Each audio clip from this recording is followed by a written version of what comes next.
It's a Wednesday morning. You're hanging out in the break room. Rochester's Classic Rock 96.5 WCMF. How's it going, buddy? Pretty good, buddy. What's going on, female buddy? Doing good, buddy. 43 degrees right now, and that's about as warm as it's going to get for the rest of the day. Is it? Yeah, we already hit our high of 58 overnight. It's a little drizzly right now, but it looks like the rain will finally stop. Damn. Around 7 o'clock this morning. So I was insane last night. Yes. Driving my daughter home from hockey. I'm on 590. It was a wall of water. And thunder, lightning. Yeah, I had to do like 20 miles an hour on 590. Which, by the way, it's always a guy in a pickup truck that wants to fly by you at 70 miles. Everybody has their four-ways on. Everybody is like crawling because you can't see. Got my 4x4. Yeah, Got a Hemi. 4x4s and Hemis don't hydroplane, you stupid dick. Apparently not. Okay. I think I might have shoplifted yesterday. Oh, what'd you get? All right. So I told you my daughter had hockey, so I drop her off, and I got some errands to run. I am critically low on Diet Coke, and this body runs on Diet Coke. Yeah, you pound a lot of them, right? So I need to remedy that. So there's a Walgreens around the corner from the rink. I had a couple of little things to grab, right? So quick sidebar. There's nothing more depressing than getting a cart at a Walgreens. Oh, yeah, you're going to do your I weekly know. shopping? Yeah. I always wonder, who are these for? And then every now and then you see somebody. Like I felt like a lonely old woman who's going to Yes, eat it's cat always food. an old woman. Yeah. Well, you may need, rubbers and rectal thermometers and aspirin. The other thing is, I can't remember the last time I walked the aisles in a Walgreens. Yeah. But They have a lot, though. they do. When you get a cart, you feel like you have to look at everything. Yeah. A lot of snacks. A lot of snacks. Yeah. Yeah, but okay, Great it's not gonna. snacks. What am I going to do with that? It doesn't help me, right? All right, so I get my cart, I grab the Diet Cokes that I have, and there's a sign on the Diet Cokes, and the sign says, "Buy 2, get the 3 for free." So buy 2, get the third one free. See, that's what I assume the sign said, but the sign said, "Buy 2, get the 3 for free." So I'm like, all right. So I've got. But it 2. says get the 3. I just assumed it was a Get the misprint. third. Something All got. right. Yeah, I thought they forgot the RD. Right. All right. Yeah. So I get 3 of them. Right. So all right, buy 2, get 1 free. Fantastic deal. And I take all my stuff and I take it up to the front. And I'm the only person in the whole Walgreens. And there's like this 19, 20-year-old girl at the counter. Boop, boop, boop. She goes, you only want 3 Diet Cokes, 12 packs. And I'm like, yeah, it's buy 2, get the third free. She goes, no, it's buy 2, get 3 free. And there's another Get display. How does 3. that Wait, all- you buy 2, you get 3 more Yeah. 12 packs? Yep, Damn. that's what she says. That can't be right. So man. there is another display that has the sign right next to where she's Man, is cashing Coke out. going bad? So I go, she goes, see, and she points to the sign. It says, buy 2, get 3 free. And I go, no, I see it says that. I think it's a mistake. And she goes, no, it's not. And I go, you're sure? I go, the 3 doesn't make a lot of sense. I go, Hold on. Why was Breezy checking you out? Yeah, just type the sign. Look at it. Just type it. All right, so what happened? Not me giving away soda. So I'm now arguing with this girl. Yeah. And she's getting angry with me. Yeah. And I go, and so finally I'm like, I don't need the other 2. And she stops everything she's doing. Yeah. And she stares me in the face. And she goes, you're not gonna take the 2. You're going to leave Coke on the table. That's what you say to me. And I go, I Never don't. I'm kind of Coke with on her the on table. that. Like, I would be shocked that you don't want the extra 2. Yeah, because you're going to drink it Yeah. eventually anyway. But I'm the customer, and the sign is clearly wrong. The sign is clearly wrong. So this interaction. Well, it probably rang up that way. That's how she noticed. So it's funny you bring that up.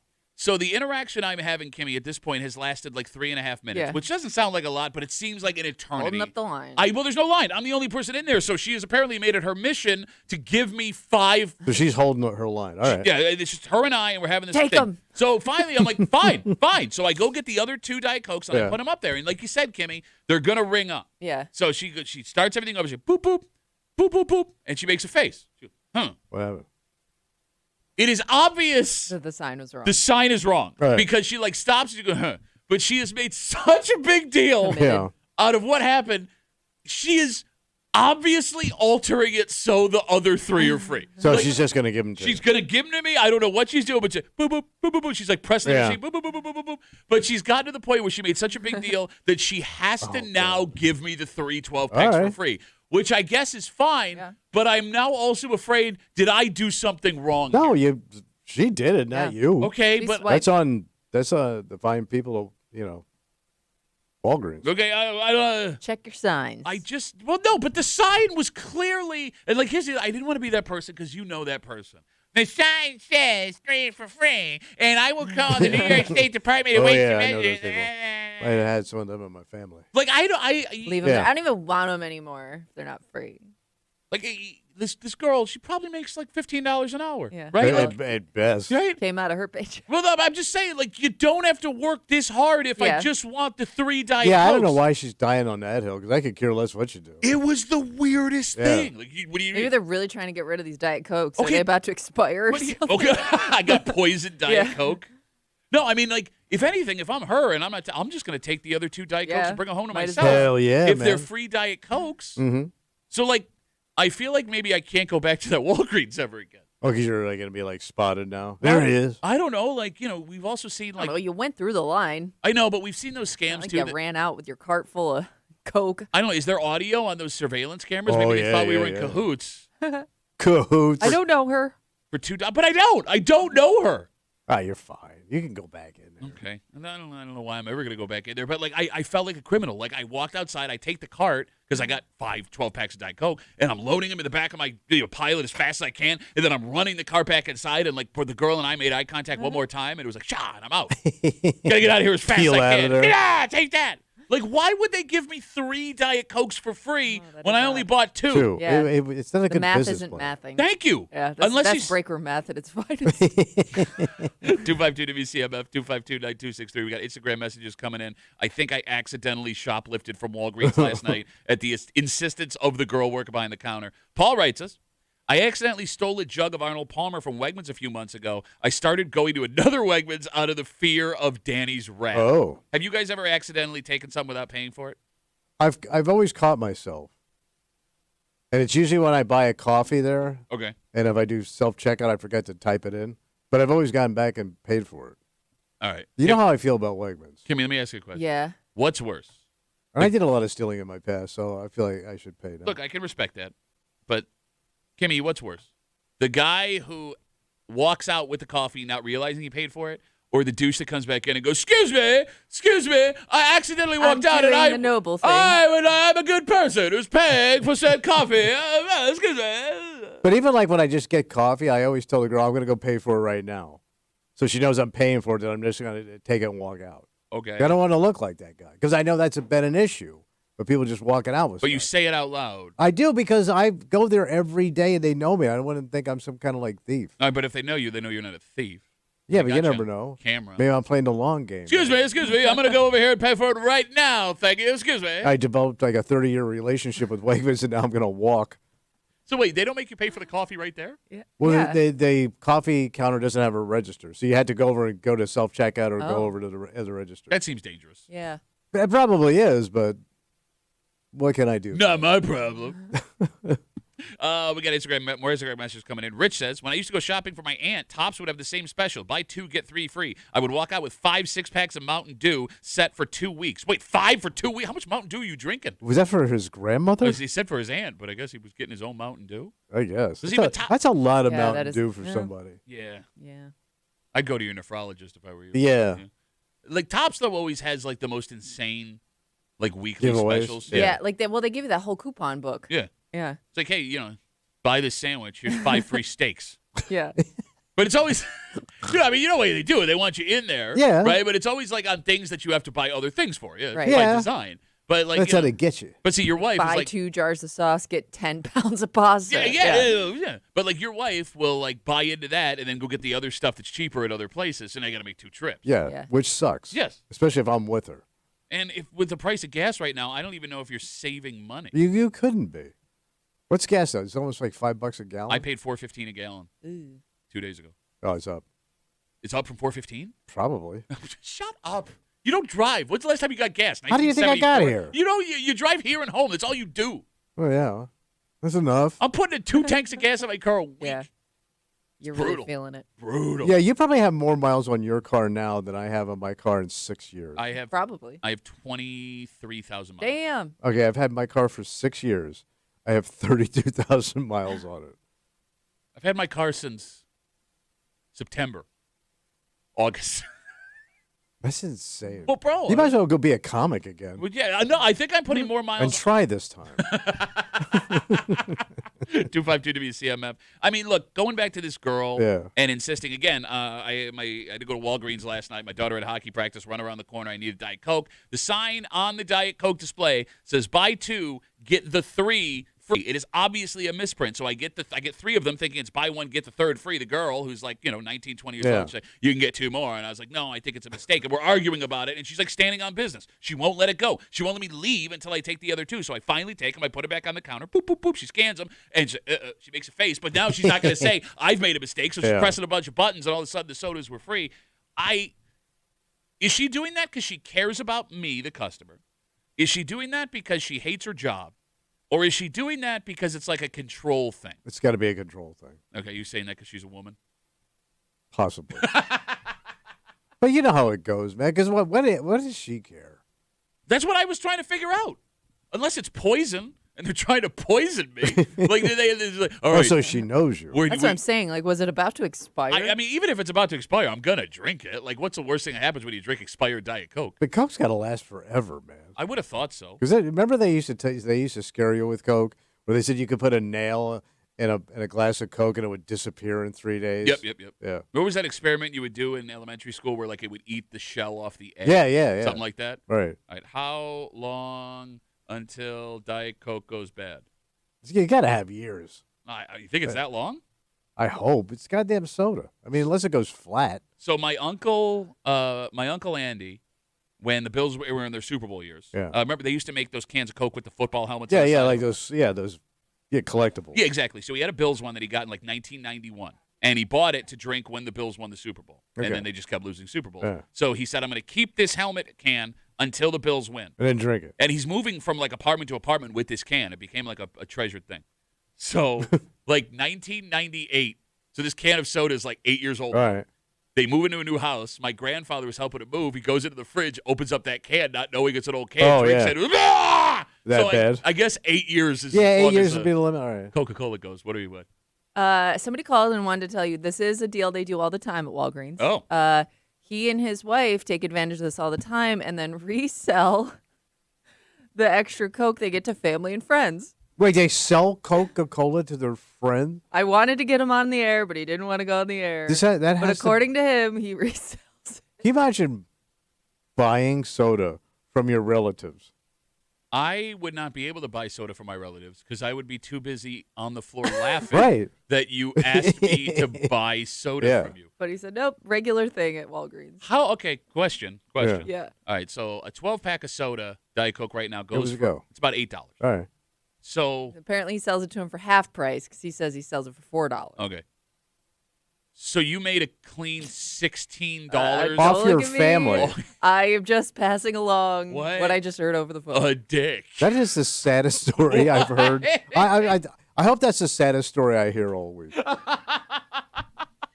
That is pathetic. I would be so and furious. He's called up to brag about it. Well, he wouldn't go on the air. He's trying to prank Kimmy. I know a girl who will enjoy this story. Hello, Kimmy. How'd you like a man that knows how to make a quick $16? And his wife's in on it. I don't know. Like I can see like a husband doing it, and she's a wife. also a big couponer, so maybe they do it with other things too. I don't know. Yeah, but what kind of dick do you have to be to charge your family for the free soda when they themselves can just go get the deal also? Yeah, it's a great point. What the? Are they shut-ins, you monster? Oh yeah, profit enough to shut in. All right, so I guess if you want to get a whole bunch of Coca-Cola products, open your own store, clean up, head on over to Walgreens. We have a dynamite buy 2 get the 3 free kind of break room for you this morning here on CMF. It's Wednesday. You know what that means? Hate, I believe. Hate Mail of the Week coming at you. We found out 2 weeks ago that Rochester, despite us being a small community, we love OnlyFans. Oh yeah. We have some of the highest amount of subscribers for OnlyFans in America per city. And we were trying to figure out why a city of our size, what our background would be where this would be a thing. There is a woman who I guess didn't have time to call during the show, but wrote us a letter after, who knows exactly why this is a thing. And this might be the meanest letter we've ever gotten. Can't wait to hear. From a woman. Y'all out. Oh, my God. Specifically men, it seems like. No, it's all men here. It sounds like she's maybe this at all men. Well, she starts out with people then Yeah. slowly goes to men Yeah. specifically. Yeah. Okay. Yeah, we'll read you the letter just after 8 o'clock. Hate Mail of the Week here in the break room on CMF, plus a whole bunch more. But first, Tom, Yeah. don't be that guy today. Who? Don't be that Me? guy. I'm not talking to you because you're not that guy, and I appreciate you not being that guy. I'm talking to everybody listening. Oh. Don't sell free soda to your family, All right, I won't. and don't be that guy today. All right. Because the only people that are that guy today are the worst people you So know. it's today in particular. Today is Why the only today? day out of the year when this guy shows up. Oh God, I And forgot. yeah, well, I'm here to remind you. But what's funny is, like, it's not even worth a reminder because even, like, internationally, there's not a story that could happen that is out of the question anymore. Oh yeah, that is true. And we will get into it next here in the break room. Let's see you, man.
Don't do it. What? Just don't do it today, man. Because look, any other year, this just sucks baseline, right? Like it's not funny. It's not as funny as you think it is. It's not right. You're like, oh my God, it's crazy.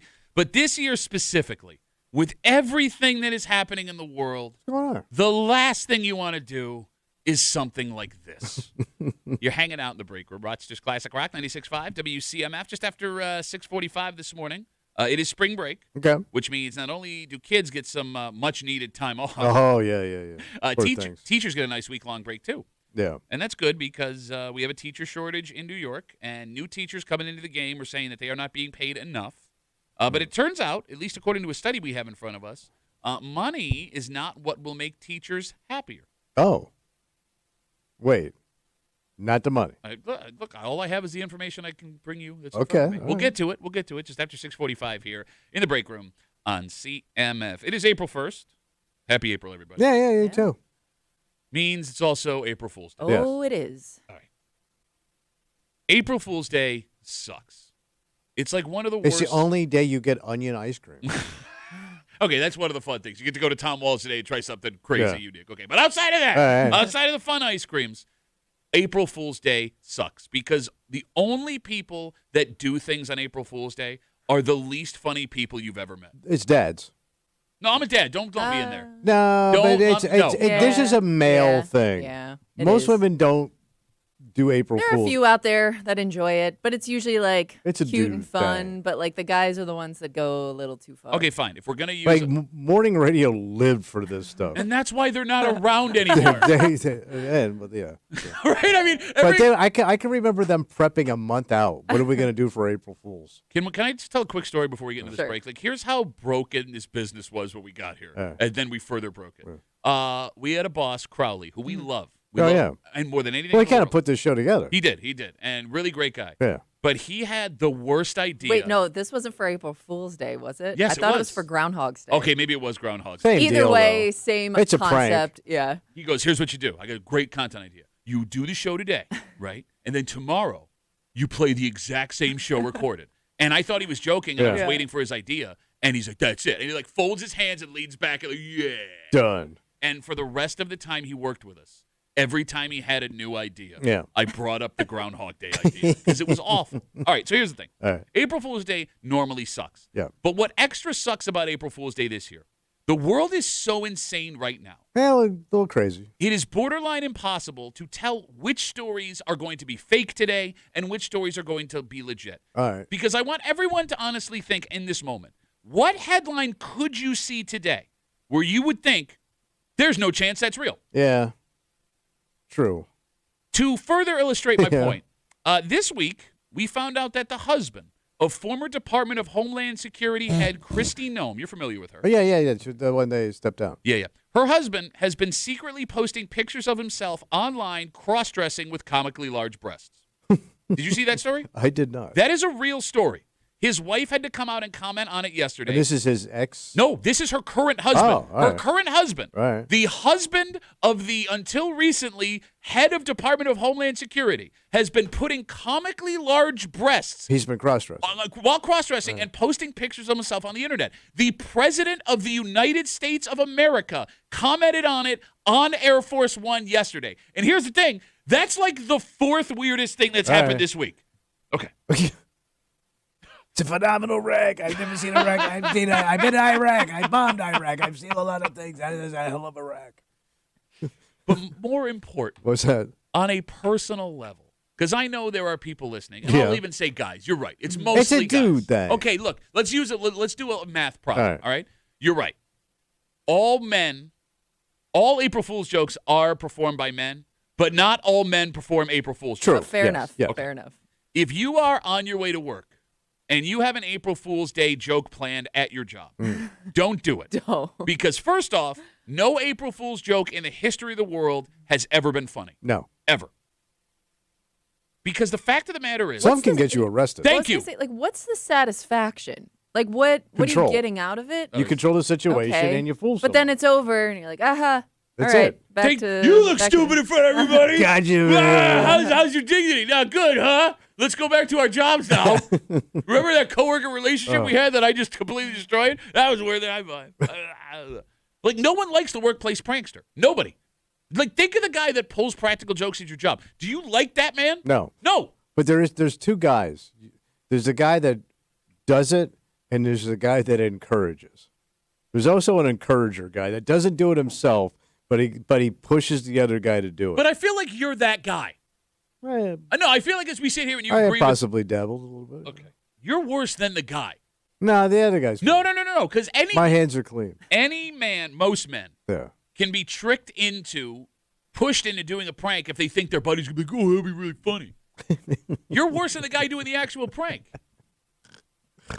Look, if you do something at work today for April Fools, someone is going to get pissed off. Someone's going to get offended. Yeah. And you have to remember, when you're pranking your coworkers, these aren't your buddies, right? There won't be a point where it's over, even if your buddy is pissed, where everyone goes, hey, man, be cool, and it just goes back to being friends again, right? Like, these are people that have an HR department they can go talk to. That's true. Or- It's a new world. Or you have to do something, your job relies on something they need from you, and if you're going to be a dick, why would they work to make sure that you look good? Yeah. You get what I'm saying? Or you got fired. But That can happen too. it is mind-blowing how many people do not understand the difference between funny and mean. Yeah. And we're mean. We can be mean. Yeah, verbally. Yeah. But, like, how do you not get, this is not funny, it's just mean. It's just mean. 252 WCMF. It is April Fool's Day today. We care about all of you. We are begging you, if you have anything planned at your job today to be wacky on April Fool's, don't do it. Okay. I also don't get why companies do it. Like every now and then you'll see like a company make some like fake announcement that could possibly be real, you know, but then like, just kidding everybody, but like, okay, like half the people saw you were kidding. What about the other half that still believes it? Thank you. Yeah, no, she's right. She's absolutely right. Like, there are those guys, oh, I got fired today. Like, I mean, you've seen that prank before. Yeah. You don't want to know the reaction of half the people you work with if they find out you got fired. Sucks to be. What? Yeah, if you jackass, you got it coming. Oh, he's back again. Adam writes us on Instagram, Duffy at WCMF. He goes, you can go old school, put thumbtacks on every chair. Yeah, I think that's called assault. It's 100% assault. Get your ass arrested. I'm going to make you bleed. Ha, there's a joke. But the other one, they put something in somebody's coffee. Would you also get arrested for poisoning somebody? 100%. Because the big one back in the day was X-Lax. It used to look like a chocolate bar. And people would go put it out like somebody would eat it. And then, you know, they would get the squirts and it would be hilarity would ensue. Again, you could be arrested. You poisoned him. Yeah. That's poison. I told this story actually earlier this week. Maybe it was last week. On April Fool's Day, I watched a guy, and this was a guy who worked a professional job who had been there for a very long time. Yeah. He took a donut, and he filled it with toothpaste. Okay. Like a cream donut. Emptied the cream and filled it with toothpaste. And It's a lot of work. He gave it to a guy that we worked with. Yeah. And the guy takes the bite of the toothpaste, and he eats the donut. Yeah. And he's like, that tastes strange. And he goes, I got you. It's got toothpaste. I don't know if anyone knows this.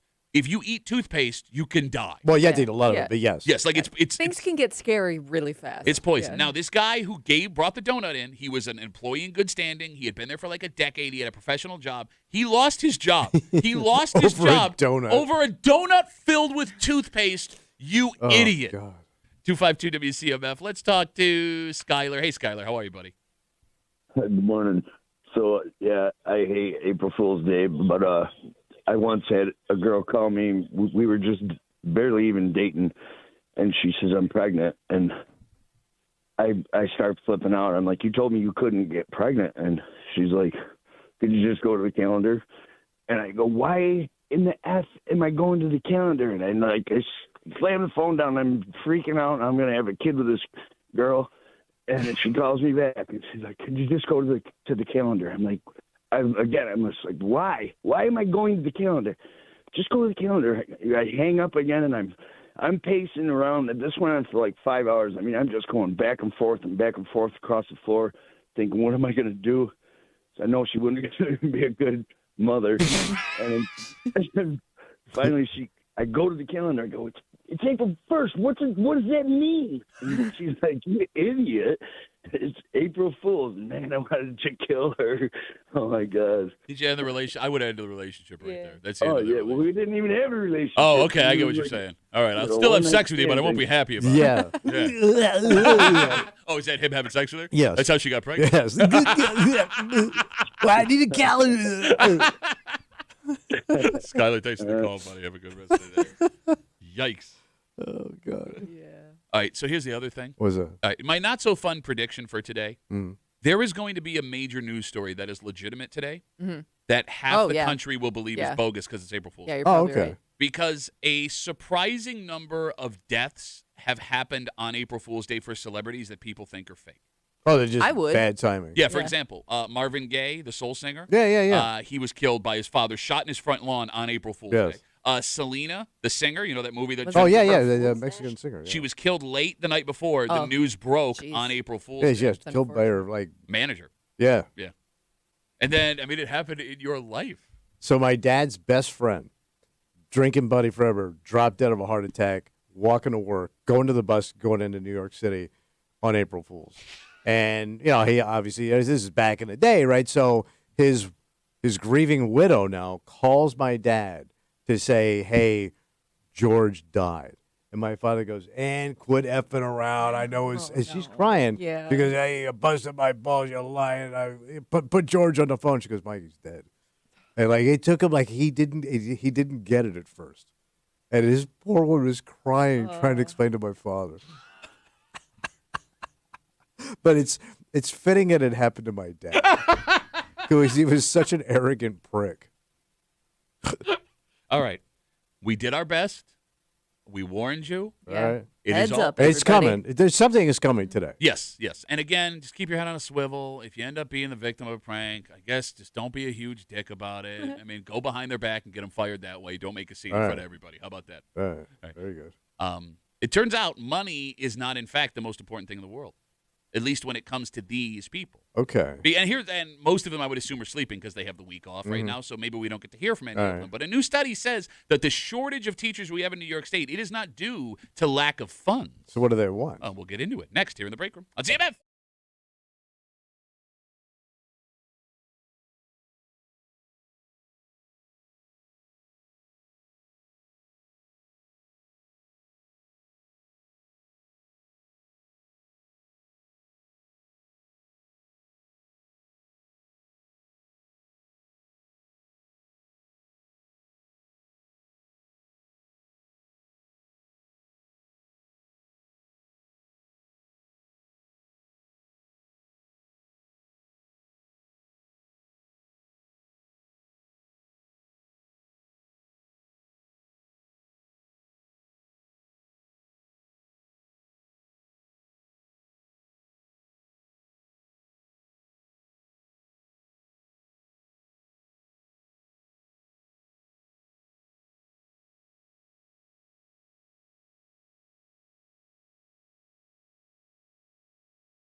Tommy, you are convinced the only thing that makes people happy, more money at their jobs. That's what we're a slave to it, man. Come on. This You study got to have it. This study says you're wrong. Sometimes it's not about how much you make, Really? but what you get out of what you do. Oh. And if this is to be believed, Mm-hmm. that may be the exact problem we are facing with teachers in the state of New York. So how do we fix it? You're hanging out in the break room, Rochester's Classic Rock, 96.5 WCMF, just after 7 o'clock this morning. If you celebrate, Easter is on Sunday. And Easter, if you're not religious, is more of a kid's holiday, right? Yeah, yeah. But, you know, the Easter bunny's coming. It's going to be very exciting. Baskets waiting for the little ones or the big ones. How big we talking? I mean, you name it. What do you mean you name it? Um, There should be a basket cutoff. I understand that you believe this. I think it's in the Bible. I don't think anything about baskets are in a Bible. Yeah. But a shocking amount of adults This is sad. are man. getting Easter baskets this year. I don't know why it's sad. Why is it it's sad? it's a child's thing. Look at the thing. The thing is designed for a child. We'll get to it. What do you put in it? We'll get to it just after 7 o'clock here in the break room on CMF. We know that there is a teacher shortage in the state of New York. Yeah. We also know it's about to get a hell of a lot worse because a bunch of teachers are able to retire soon. Yeah. And when they do, there's no one else coming in to replace them. Now, Tommy, you've been standing by one idea the entire length of this shortage. Yeah. We hear from new teachers coming in that the pay to be a full-time teacher is not good enough. Yeah, they're cutting back, I guess. Well, and you say we need to pay these teachers Right. more. Okay. Well, that may not be what folks working this job are looking for. What do they want? Ithaca College just did a massive study to figure out what keeps teachers happy. And nothing in the study found money made a difference. Not money. Nope.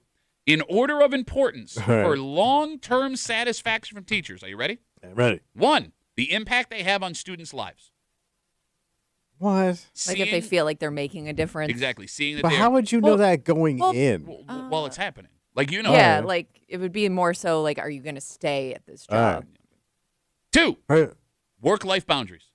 You get to go home at night, and the weekends are just for yourself. You're not working until 7, 8, 9, 10 o'clock at night on stuff for the But night. most people can't just check out of their jobs anymore because of, you're connected to your phone. Oh, so you're saying teachers are lazy?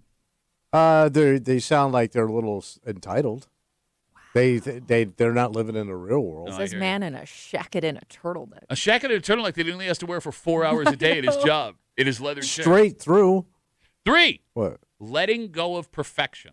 Less pressure from the folks above them on them. What does that mean? So I guess the idea would be that if any kid is not successful, it's not. They're constantly. It ain't on feeling me. pressure. Well, it ain't totally their fault. All right. Okay, I don't know why you're taking shots at I teachers because you know. yourself admit that there are lots of parents that will blame teachers for their kids. Well, that is true. It's a blame game. Okay, and the 4th, supportive colleagues, and I think that one goes without saying. Supportive Yeah. colleague? Colleagues, Colleague? people you That work helps. with, you idiot. Yeah. That, All right. Have you ever heard the word colleague until just now? Yes, I've heard of colleagues. I just don't have them. okay. Kimmy, Yeah. all of the things in this study Yeah. make sense, right? You think about why someone would want to Yeah. go into education, molding young minds. Got to be a payoff. Yeah. exactly. I would assume you're getting into teaching because you enjoy that aspect of it. Yeah, and I think we all work better when we see how well Yeah. we are doing our jobs. But the other stuff. And before we start breaking it down, Tommy, I have this question, and the phone number is 252-WCMF, 252-9263. Excuse me. Yeah. Do you believe any of this? No. No. No. It's that hard to believe that money isn't everything for some people? It should be because that's the only way you can exist. It's the way it's set up. I mean, you're a teacher. You're just a jive ass salesman with a book in front of you. That's your gig. Are you serious? You just got to jive Are these kids you into buying whatever effing crap in you're spewing, man. serious? You get every holiday off. You get the best benefit package I've ever seen, and you get summers off to go do whatever. Go take surf lessons. All right, can we time out? Most teachers work during the summer. Because they want to, but they don't have to. No, they can. They have to, especially as early. Oh my gosh, the teachers that are just getting into it now, they're not making what the teachers 10, 20 years ago made getting into it. I'd like to just time out. I'd like to use my first time out of the show. Doofus in the back of I'm the not room. asking a question. I'm using a timeout. You started this discussion Yeah. by saying that teachers not making enough money is why we're having a shortage. Okay. And then as we And continue, we try to give them more money. They don't want. they don't want it? When did we try and give them more money? Oh. Never. And then as this discussion goes on, you start crapping on teachers and saying they're already getting too much now. I didn't crap. No, you on are. They're getting every holiday off. They're trying to sell you a book of jive. That's what you just said. They're jive-ass salespeople. Jive-ass salespeople. You just Didn't you benefit from those teacher benefits? School benefits, I should say. Yeah, what did your wife do? Yeah. She was worked for the Pittsburgh School. Yeah, that's really weird. So does she How's She your was in the healthcare? jive department. does she get those benefits still? Yes, she does. She does. What do you get a health insurance through our job? I'd have to look. Not dental. Yes. Okay.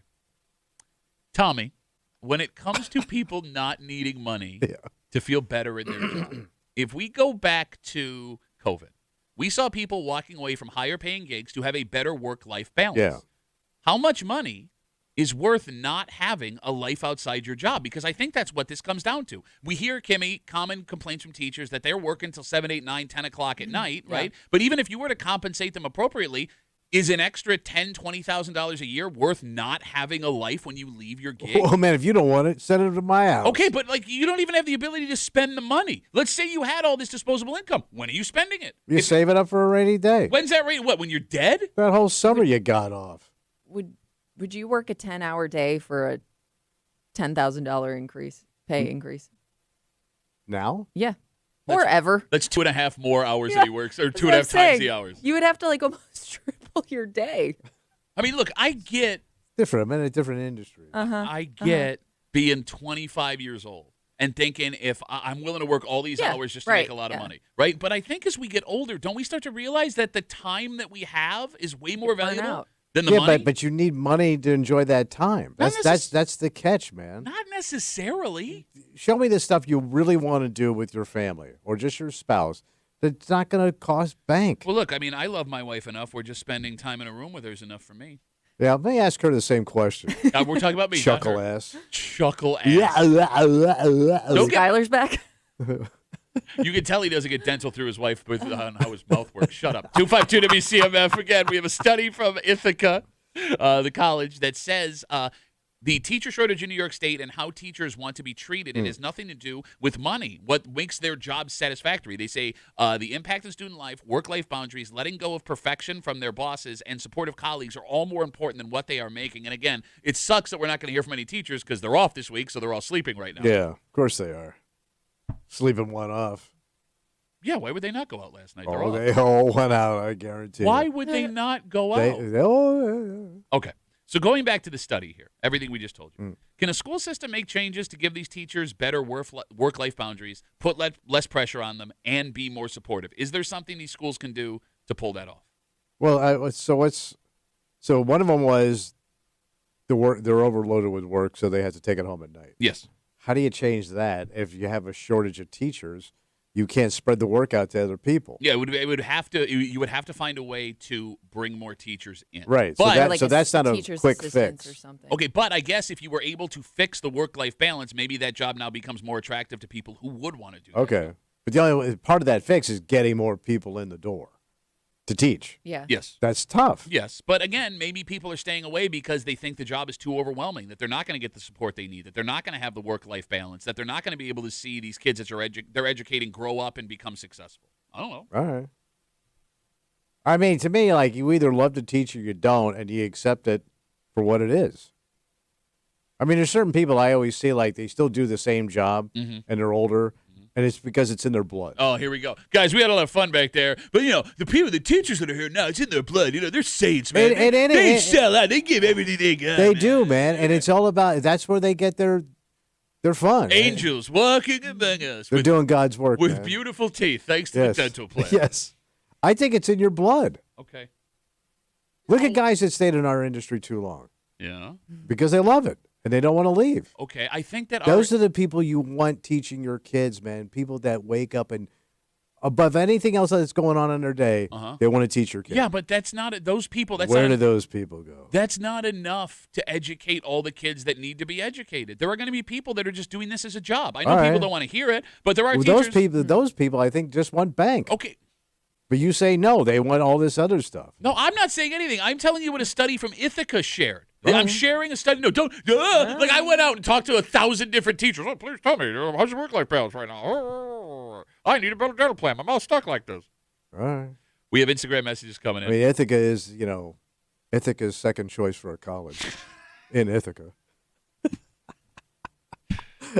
Ithaca, we're over here. Okay, and you're also again, you're crapping on Ithaca when you also crap on Cornell as the busted Ivy League school. Yeah, it is a shame. They really got shortchanged. You're just taking all covers. I just said Cornell is low Ivy. Melissa writes us on Instagram. Sounds like a porno. Low Ivy? No, it doesn't. Yeah, I think it does. Shut up. Melissa writes us, Duffy at WCMF. Easiest way to get us. Oh, no. She says, I was an assistant. I swear I've never hated Tommy more. We got the summer off with no pay, so we had to go work more than one job. That's stretch out your pay. By the way, you can stretch out your pay. You can get those paychecks stretched out through the summer. Oh, wow. Yeah, you know what that does during the rest of the year? It makes your paycheck smaller. Yes, but at least you have income. Hey, there's countries you get no income. There's countries where you get no income. No matter how you spread poor it out. ass countries, you know what? They get the whole year off. What country? No, but they're working a job, stupid. Sudan. This is a poor. country. We live in a country Haiti, poor. Okay. You know that stretching out those paychecks, you're still making the same amount of money. No, but at least you don't burn through all your cash. I just want to make sure we're on the same page. Your argument to get more teachers is you don't live in Sudan. Yeah. You could live in Sudan, so go be a teacher. Watch your mouth. Put that on a poster with you pointing at people. What an idiot. Okay. I think the most surprising part of this study, other than the things that are coming out of your mouth, was the last little detail in what teachers want. What is it? Teachers say they want more supportive colleagues. I was surprised, Kimmy. But how do you fix You're that? not Kimmy. You're not Kimmy. Kimmy wants more supportive colleagues. Yeah. How's that going for her? Kimmy, I was surprised that teachers were not as supportive as Well, you know of what each other. I was just thinking about that because I Shut feel up. like I always thought as a kid that all my teachers were friends. Yeah. But I also at that time a lot of them were all around the same age. I think there was a big teacher turnover around that time where a lot of younger teachers all came in together. And I think that they were friends outside of school. Whereas now, especially when 10 years ago when it was really hard to get a teaching job, you probably weren't coming in with a lot of new people all at the same time. So that may have made it harder to have that bond with other people. Yeah, there might be more of an age range, I guess. I get you there. Young people and old crusties. Yeah. No, I know that game. Yeah. But I hear you, buddy. I mean, but even if with younger people, older people working together, right? Normally, when you see a job where everyone is having a hard time, it creates a bonding experience amongst the people doing the job. Us against them. Yes, it's not the best, but we're in this together and we know each other's pain. Is that not the case with teachers right now? Are Maybe older not. teachers making enough money where the younger teachers are resenting what's happening here? It could be, yeah. I would love to know. I think there's a big pay gap that comes along with that age gap, obviously. I would love to know what's breeding the negative interactions with teachers if one of the things they want are more supportive colleagues. And it also, I know a lot of people that got out of teaching as the years that they spent teaching, it felt like there were more and more responsibilities being put on you. Okay. There was more of a heavier workload. So that could create tension among coworkers if you feel like you're doing more than the other person. What? Nothing. Huh. No, I didn't say anything.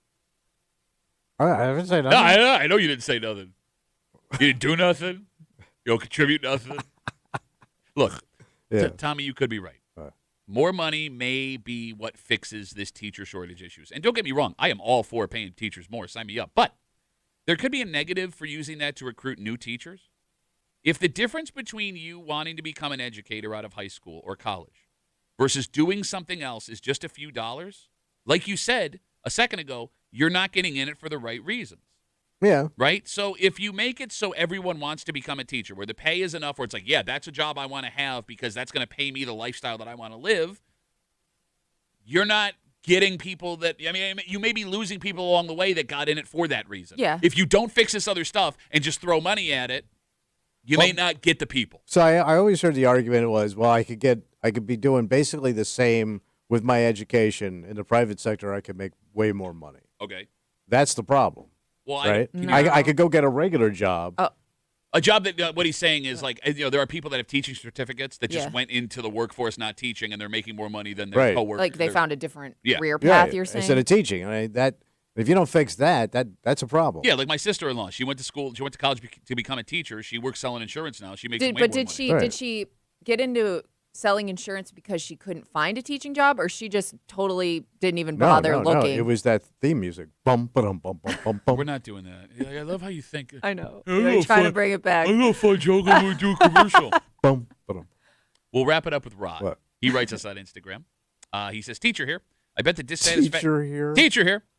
I bet the dissatisfaction with colleagues is mainly about administration. Now, there are more administration than ever, making way more than your average teacher. All right, I get where that's coming from. So, like, the superintendent's getting rich and you ain't? Well, I mean, I guess administration would be anything from like assistant principal all You the need way more up. schooling, but I do know people that went that route that were teachers. They wanted to stay in education but have a different role. And look, I get that argument, right? Yeah. Like if you feel like you're the one in the I almost cursed. You're in the classroom every day, and they're making more money than you are, and you're putting the actual work in. But that's the way the world works. That's most jobs. I hear you. And Boss man makes way more money than schlub. And you've never complained about it, so it's great that you can make this point. I jackass. support the schlubs and the boss man. You can't. No, you don't. Shut up. All right, Bum. all right, write it down. We got 1%er Tommy today for the rest of the show. Well, listen, dude, Pat the communist. Get it back, Pat the communist. Yes. Give him everything. I'm a communist for wanting our kids to have teachers. The only one in this room that benefits from the school system. Seriously. And like you think he's like cranky now? Yeah. Wait, I'm not cranky. Wait until this discussion. What happened? Yeah. Look, man, all this is joy. All this is joy. Pure joy? And you hate joy I don't hate joy. because if He you are just doesn't know how to express it. if you are not a religious person, Sunday is all about the kids, Yeah. right? The Easter Bunny's coming, and the Sure. basket's going to be there, and It's everyone's going to cute. be excited. And they got to hunt for the stuff. Yeah, and- sometimes you got the Easter egg. And you get the delicious chocolate. Yeah, well, it turns out it's not just the kids that will be getting baskets because a stunning amount of American adults admit they will also be participating in this time-honored Easter tradition. And I have some questions. We're going to answer those All right. questions, and we'll do it all next here at the break room on CMF.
There is nothing wrong with what we're about to discuss. Great. I would kill to have parents that still did this for me. Mm. Because it used to be that Easter was a holiday for two types of people. The religious folks Yes. and the children. Mm-hmm. But these numbers in front of us confirm something most of us already knew. That for a lot of grown-ass people, Easter is a time to be a kid one more time. I never knew this was a thing. It's been a thing, and I think, Kimmy, it might be our generation that kicked it off. That makes sense. Yeah, probably. Oh, yeah. Delayed adulthood. You're hanging out in the break room. Rochester's Classic Rock, 96.5. WCMF, just after 7:25, 7:30. It's going to be 75 on Friday.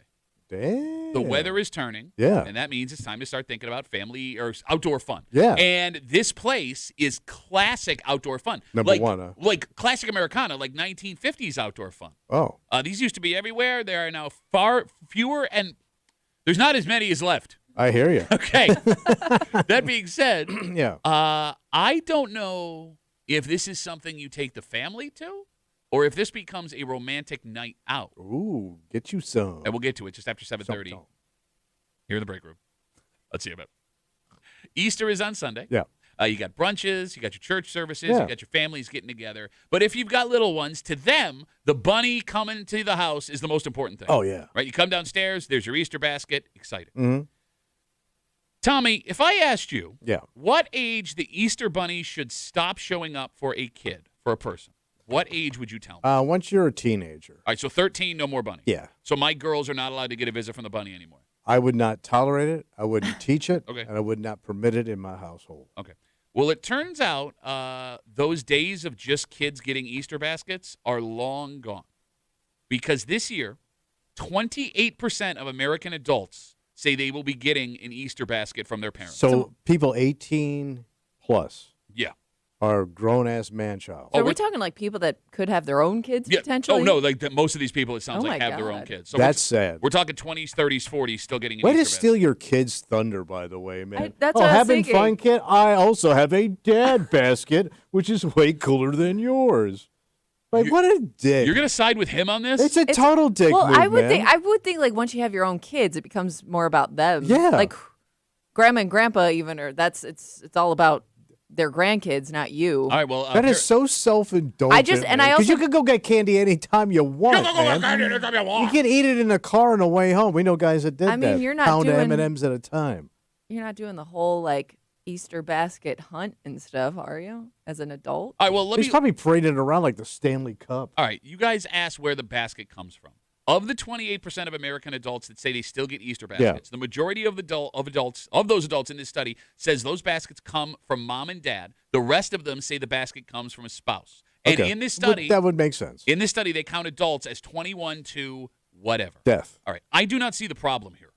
It's sad. Why? And it's not your holiday, man. It's for the little ones. That's what it was designed for. It was Outside of the religion Okay, but that's aspect, what it was designed for. Yeah. You just but the created little- an Easter bunny. You create an Easter bunny to fool the kids to have some fun. No, the Easter bunny's real, jackass. Oh, I forgot about Shut it. up. Why, is there some 28-year-olds listening today that are going to be disappointed? What? Look, I I wouldn't know- even know. I wouldn't even know what to put in an adult Easter basket. 252 WCMF 252-9263. I know you're out there. Explain to Tommy why he is wrong and why do you hate joy? You just hate joy. But you're stealing somebody Oh else's my joy. God! There's plenty of joy to go around for There's- everybody. I do have a question because we're also assuming those adults want the Easter basket. Like, is this on the parents of those adults that just don't want to give up that, like, hold on to that last bit of family life, or is this like a request All right. from those adults? Let me Because ask- I'm wondering like who's keeping it going. Let me ask you a question. Yeah. What's your favorite candy? Snickers. All right. So let's say you go to your parents' house for brunch. Yeah. And when you get there, there is an Easter basket full of Snickers eggs, Yeah. a 6-pack of craft beer, some edibles, and like Sounds about right. Okay. Oh, she's going to go January 6th on that thing. Would you be upset? No, I'm not going to be upset. No, are you not going to take that? But it would be odd. Why? Your parents want to put a smile on your face? Yeah, but I mean, I guess like if it's something that they want to do, I mean, I'm not upset about it. It would be out of the ordinary. Hey, here's the other thing. You'd have to pose with it, too, if your parents I'll got pose with it. Give me free Like candy. you had to sit on the couch and... Yeah. What's wrong with that? I would almost think they do it as a joke. Okay. Oh, The adult Easter basket is sad. has become way more common based on the study, obviously, and people that you know. And I think our generation was the first, Kimmy, to get the forever basket. Oh, yeah. Forever basket? It's the forever basket. No, none of our parents knew when to stop. I think that's what it was. Like, there wasn't a definite age. Well, it's over now. But there should have been a Because- natural, like, you're off to college. But I think that... Oh, I remember kids getting them sent to them at school. Oh, yeah, that was a big thing. Yeah. I lived with a girl who was going to college, and she would get a basket sent to her every year. Yeah. Oh, my God. And it was full of, like, candy and fun stuff, and then it was full of, like, necessary stuff. Look, this doesn't have to But be... like, Like what? Well, no, whoa. we should do tampons and chocolate. Yeah, the bunny tampons. She I mean, drew little both of faces those on things them. do And then go she got hand in toxic hand. shock syndrome from the Well, you got to be careful. Sharpie marker. Well, I know where she's hiding them. 252 WCMF. 28% of American adults say they will get an Easter basket this Easter. The majority of those adults say the baskets come from their mother and father, with the rest of them coming from a spouse. And here's the thing. It doesn't have to be anything expensive. A couple of pieces of chocolate, like a $10 gift card to get But coffee. you know that ain't what's going on. I think here, for man. adults, that's most... I bet you these are jacked up, high-end, top-shelf bunny baskets. They got booze. Probably you got the edibles. You probably got some high-end snacks Probably in there. you got the edibles. You know I'm right. Kristen writes us on pens. Kristen writes us on Instagram. Ooh, Kristen. Duffy at WCMF. 34-year-old adult. My mom still makes me a basket with candy and a gift, and she still hides us and makes us look for it. At She makes 34 you work years for old. it. 34 years old. Like yes. wouldn't you pass? Like if you went over to your mother's house Mm-hmm. and she had baskets, I would say, you know what, I'm done with this. You want my honest answer? If I got an Easter basket from one of my parents, it would be like the most fun thing. It would be so busted I on top would of that. You know, it would be like crap chocolate, man, and like, expired jelly beans or like those crappy licorice ones. I would be so excited as a 39-year-old man if someone gave me an Easter basket.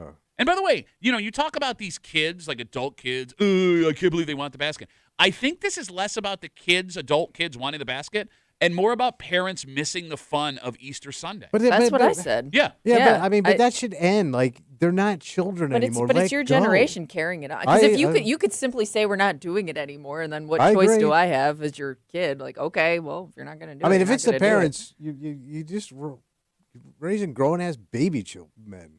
Baby children. Baby children. Baby children. Baby children. Basket for the baby children. Dominic writes us. We got folks sitting on hold. Sit there. I'll get to you in a second. Duffy on WCMF. He says, for adults, you asked about the Easter egg hunt. He says you do a boozy Easter egg hunt. You hide a bunch of beers or airplane bottles of booze around. My mother-in-law did it a few times. It was very entertaining.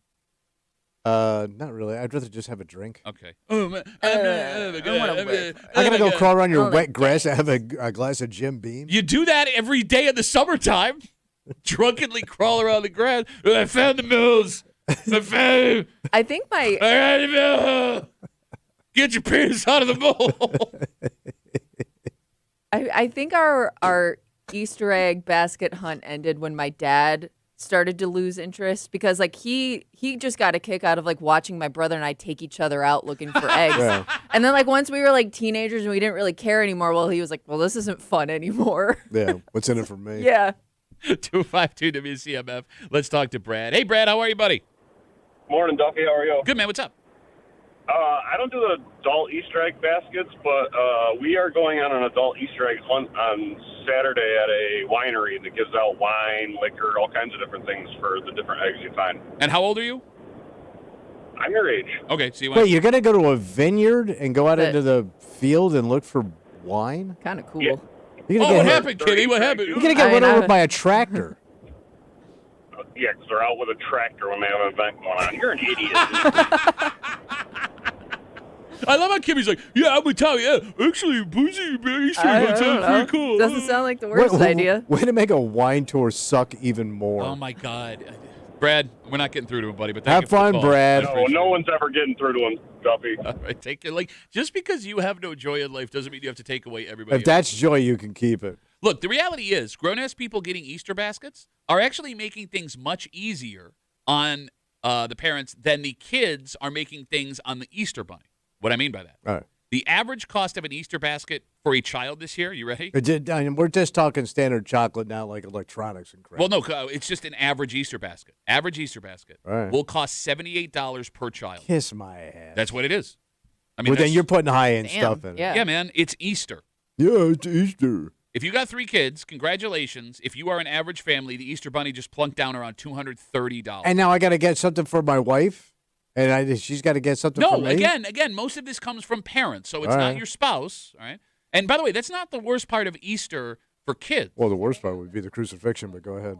Well, no, because it wouldn't have led to the resurrection, stupid. Oh, yeah. Yeah. Anyway, it's not the money you have to spend on them, but the difference in the baskets that the Easter bunny brings different people. Okay. Because you have families where the Easter bunny will bring things like phones, AirPods, Apple Watches, etc. Yeah. And then you have families where the bunny just brings chocolate. Just straight up. Yeah. When I was a kid, I hated the day after Easter Why? because you would go into school and you would see kids with new Walkmans or Bills jerseys or like jewelry they got. Yeah, but didn't you get food stamps Yeah, there'd be some with big, coupons? there'd be some big time items in some of those baskets. When I was a kid, Kimmy, every year we got 30% off shake and bake. we got the same thing from the bunny. We got a chocolate from Andy's Candies, which was awesome. That's high end for That's your good. family. Yeah, it was oh, good. my God. We got some. That's like buying a necklace. we got some kind of religious book. Oh. And we got a CD or cassette single. Yeah. Not the whole Just album. single, yeah. Just a single. Like one year I got Tony From Braxton's. the dollar bin. Yeah.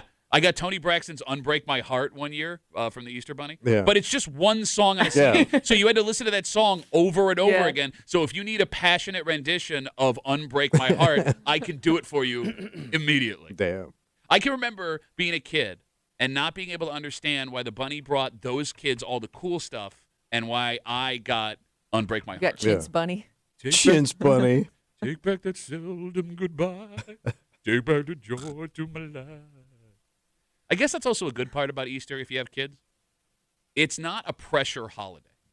You No, don't think? no. Not knowing that kids are going to know what other kids got for Easter. All right, if you compare it to other gift-giving Yeah. holidays, like your kid's Oh, no, birthday yeah, is you're brutal right. because it's Yeah. like their special day. Yeah. Christmas is the worst. Mhm. You want your kid to have what they think they deserve. You worry that they'll get less than their friends. Like when it comes to the Easter Bunny, this is what they brought. Shut the F up. Okay. And part of the fun is the hunt, Yeah, right? Right. Like Exactly. it's there's more to it. yeah. There is one final kind of kid. What's that? When it comes to Easter, because you don't want to talk about adults anymore. I don't get it. There's the kid who gets 2 visits from the Easter Bunny. Ew. Yep. Oh, the busted family? No. Okay. Not the split home. Busted family. What do you... Well, like a sad family where it's like, divorce and stuff. I forget. How long have you been married to your wife? You'd have to ask. Yeah, and then before that, how long were you married to that wife? Well, you can go upstairs. And then before that, how long were you married to that wife? Joke's on you. She may be dead. Okay. If When I say everything worked out. When I say the kid who gets 2 visits from the Easter Bunny. How does that work? The bunny comes to your house, right? And then when you go see Grandma and Grandpa, Oh, later yeah, you that get the day- grandpa basket. Yep, it turns out the bunny Yeah, you also do left too. a basket for them there too. I never got one of those. Really? No. I told you my grandmother was a dick. And super Catholic. You think I would have gotten a nice chocolate crucifix or something? I don't think. Yeah, they do actually make chocolate. Yeah, Yes, they do. Because I never remember. got it, yeah. All I- shapes and sizes. Yeah. He is risen. Caramel filling. By the way, if your grandkids lived in town, your wife would be doing Yeah. it. She's yeah. already. My wife has already shipped the baskets to them. Oh. But that's fine. They're little tykes. Oh, they're little, so they get multiple baskets? Yeah. Yeah, if you were not married, And they're half Jewish. How about that? These kids are cleaning up. kosher chocolate. Yeah. If You you got a good agent. if you were not married The whole thing was catered. to your wife, What? and you found out somebody was sending their grandkids Easter baskets, you would be setting the know. studio on fire. Yes. Oh my God, you terrible, spoiled it. There's nothing I can do, Pat. Nothing I can do. So I don't even have to As a ask. matter of fact, they got it from both grandmothers sent baskets to the Damn. kids. Double in Chicago. baskets. No, triple baskets because they get the bunny True. and Yes. both grandmas. Yeah. And a dreidel. So, yeah. I do find that the Easter basket thing is just everybody does it now. I don't think it's It's out of even control. a religious thing anymore. I don't as know. much as it used to be. I mean, I grew up in a Catholic household, Yeah. so I don't know if people were doing the baskets. So did I, but outside. I know people now that have kids that I don't think they do any of the church stuff. with them or ever have. So it's just become Well, the church is down. just become an Easter holiday or What? an Easter bunny holiday. We even got a Pope who's a Cubs fan. We can't get people in. That's just what you say it. Now, people aren't as excited about religion or the numbers inside service are down. Church is down. Bro. You make it sound like the internet. It's Hey, a- why is the church not working? Oh, you got to unplug it and plug it back in. Hey, you know it's a numbers game, baby. Come on, man. It's all a racket. Shut up. Shut up. We got Facebook messages coming in. You can always get us at the WCMF or the Break Room Facebook page. This comes in from Ann. Ann looks like she is older. Oh, wrinkly Ann. Ann says, I have a son who's 38 and a daughter who's 35. I've gotten them Easter baskets every year since they were born, and I will do it every year until I am not here anymore. Tommy, shut up. You don't know what you're talking about. That's Shut up, sad, stupid. Ann. It really is. It's like I would get tired of getting. Wouldn't you get tired of getting your kid baskets at 35 years old? I don't know. Maybe something you look forward to because they're not living. I mean, most likely they're not living with you anymore. So it's just your. Gotta hope It's not. almost like I wonder if it's almost a reason for parents to make their kids come spend time with them. Great call. And look, Right. I've told lure them in with chocolate. it would work Yeah. on me. Yeah. I told you this before. The best part for me of being a dad is like Christmas and Easter when I get to go do shop. I love shopping for gifts for my kids. Yeah, I It's like understand. my favorite thing in the world. But that's partly because of how you were raised, where you didn't get a lot of nice stuff. I think so. it- I think you also want to give to your children what you didn't get. You may be right, but I also Your old man didn't care what was in your goddamn basket. Did He you didn't- not hear about Tony Braxton? my Space Jam, I Believe I Could Fly single that I got one year? No, I think it's a parental thing that every parent does this. And look, my kids are now growing up, Yeah. right? My oldest is going to be 16. And the in attitudes August. are going to change. The point I'm making, I love how you're trying to make an argument and you don't know what argument I'm making. I'm listening. What I am saying is Listening. this. I am starting to come to terms with the fact that my role is about to change Okay. as a dad, right? Like my oldest will be 16 in August. She's got 2 more years of high school after this year. And then, if everything goes the way she wants it to, she's off to college. And then I got 5 years left with my youngest and the same thing. Yeah. And as I think about this, I'm starting to get really sad For sure. about not having Christmas mornings and Easter baskets and all of that fun stuff and not being able to shop for them. So I will be the dad until I am not around anymore that will be doing this for my kids. All right. Oh, now it's okay? Oh, now that you put a human face Well, if your on wife's it. on board, I'm okay. Of course my wife's going to be on board. What mother's going to be like, no, don't give the kids anything. There's got to be some dick moms out there that hold the ground. Let's break in their house and steal their iPod. All right. It's hard to know who this is for anymore Oh. because these used to be wildly popular, and I think a lot of people believe these have gone away completely. This has been functioning, I think, the entire time, Oh, wow. and it's a really fun, short ride from downtown Rochester for you and your family. Oh, right? It's fantastic. something your kids probably have never experienced before that they're going to think is really cool. But when it originally showed up, at least from all of the movies, Kimmy, that we saw from back in the day, Yeah. this was more of a romantic idea. Oh. Yeah. Like a date night. Yeah, 100% date night. So, like, is that what it is now? And if I wanted to get romantic while I was here, get you some. I mean, is that going to be a problem? I don't know. We'll tell you what we're talking about. We'll do it next here in the break room on CMF.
this is definitely a throwback kind of fun, Okay. which is weird because they never really went away. Yeah. I mean, sure, there are fewer of them, but you always had a chance to go and enjoy this on a Friday or a Saturday night.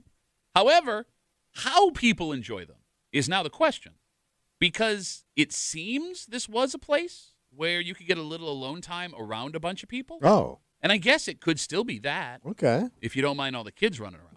Well, how does that work? You're hanging out in the break room, Rochester's Classic Rock 96.5, WCMF. Just after 7:45 this morning, we talked yesterday about Tiger Woods and his most recent car accident. Yeah. Right?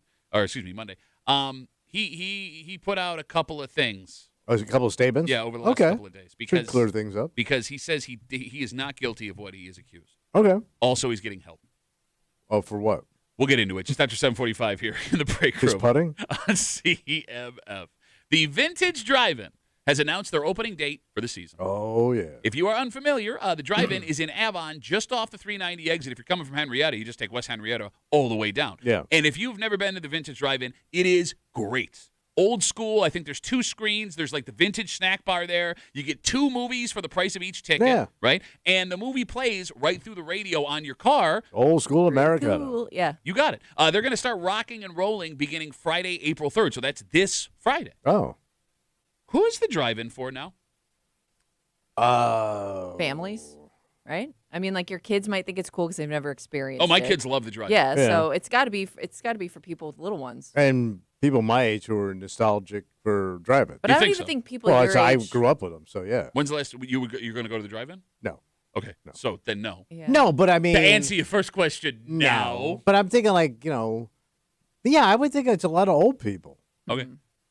So it seems on most nights What? they have 2 different types of movies, one for each screen. Yeah. Like, for example, opening weekend on screen 1, there will be Super Mario Galaxy and GOAT. All right, for the kids. Yeah, it's a kids movie. And then on screen 2, they'll be playing Project Hail Mary and Crime 101. And that seems like the adult screen. All right. Is the drive-in now a family fun place? Or is the drive-in somewhere you can take your lady for a romantic evening in the dark Oh, yeah. in your car? Mhm. We all understand what I'm saying. We're going to Diddle City. No, Yeah, son, we going to Diddle City. we got problems. Right here in Diddle City. We're going to Diddle Capital Grandma. D in it, right? It's hard to tell what the drive-in Kimmy was meant for to begin with. Yeah. Because, Well, it used to be the makeout. all right, look, here's the But you're thing. talking about like when it first Yeah. came around. All right, let me put it this Where way. you took your girlfriend and filled her up. According to the documentary Grease. Okay, that's what I mean. Every movie, Kimmy, from back in the day, Yeah. like they were all trying to have sex with each other at the drive-in. Right. Yeah. Like you brought up Grease. There's a 15-minute scene in the movie Grease where the whole scene is everyone just trying to have sex. Is that what the drive-in was actually like? That's what you wanted. That was the hope and the dream. Did you go to the drive-in when you were a kid? Oh, yeah. So I told you.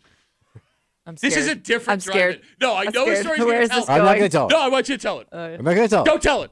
So, Lakewood, Florida had the Lakewood Drive-In. And Yeah. it was a standard drive-in movie theater. It went X-rated in the 70s.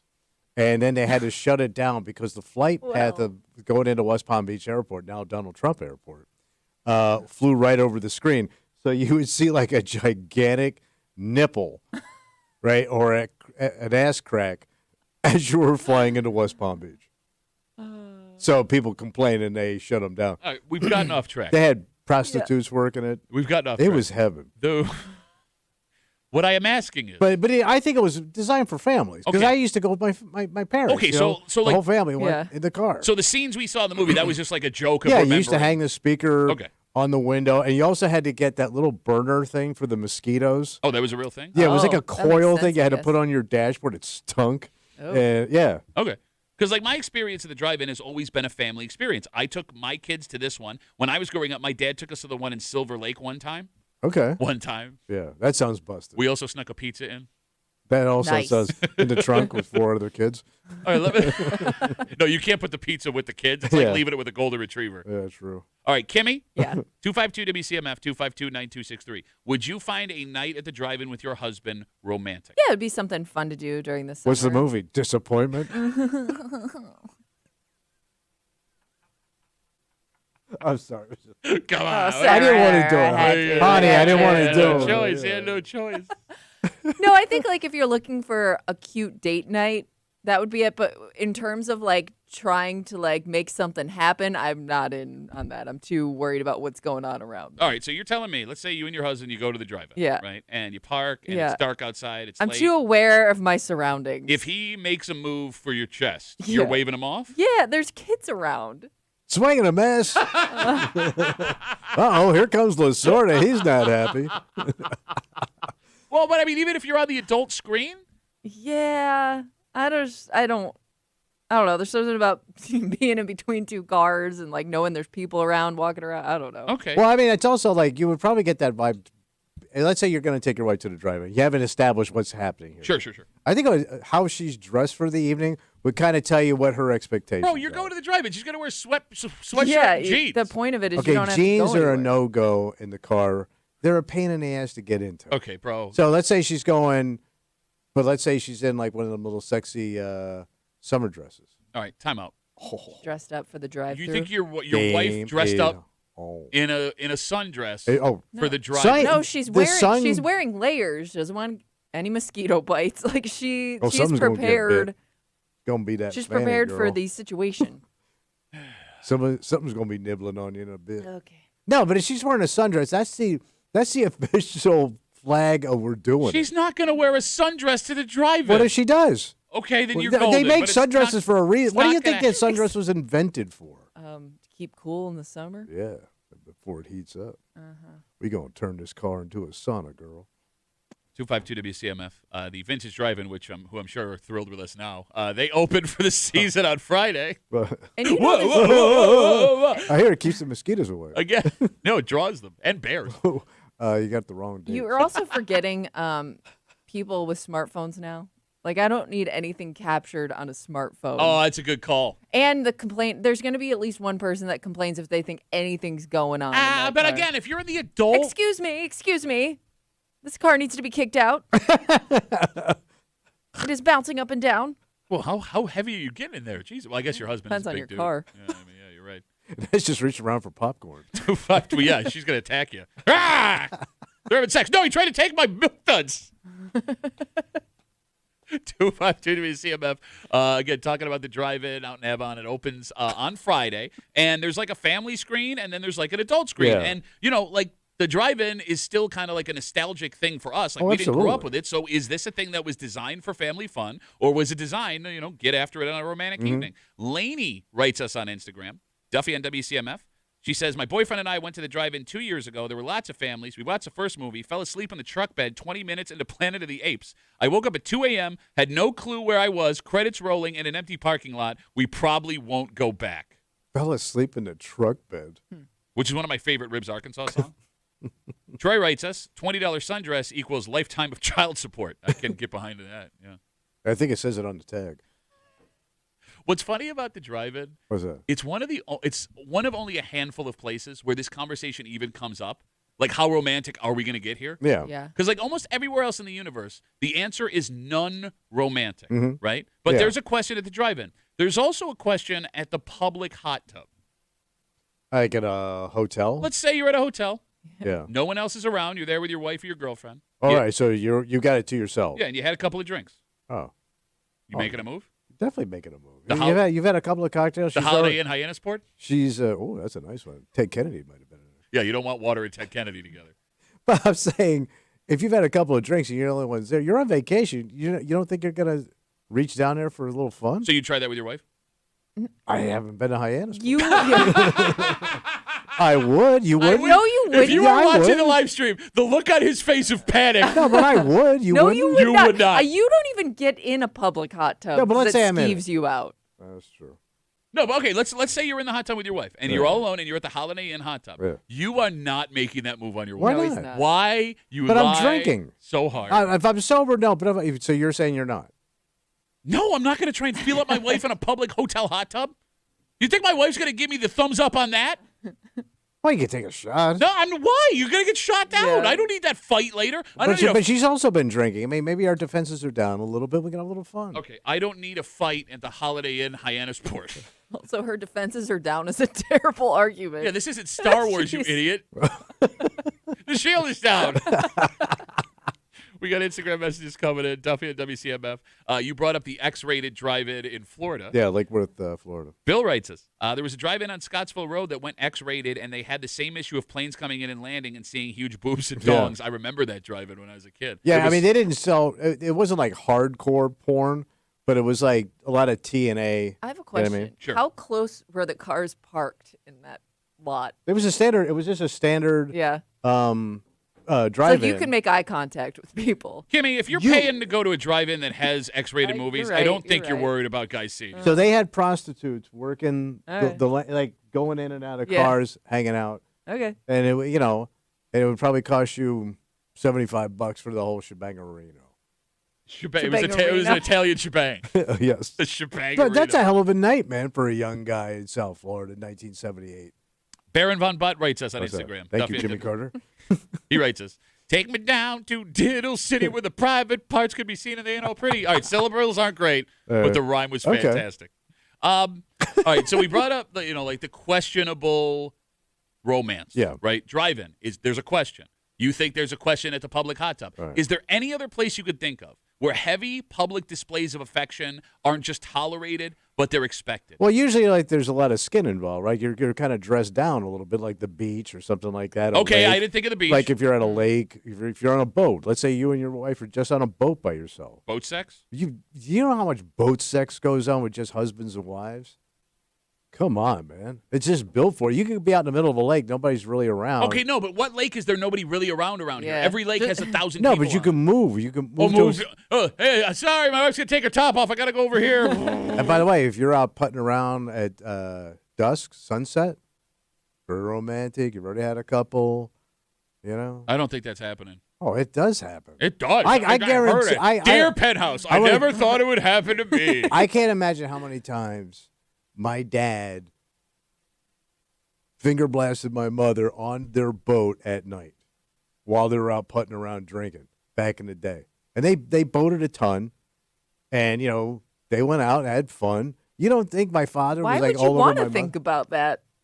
What's that? Why would you want to think about that? Well, Why would you I- want to? Why would you want to assume that that's what they were doing out on their Because he boat? loves my mother.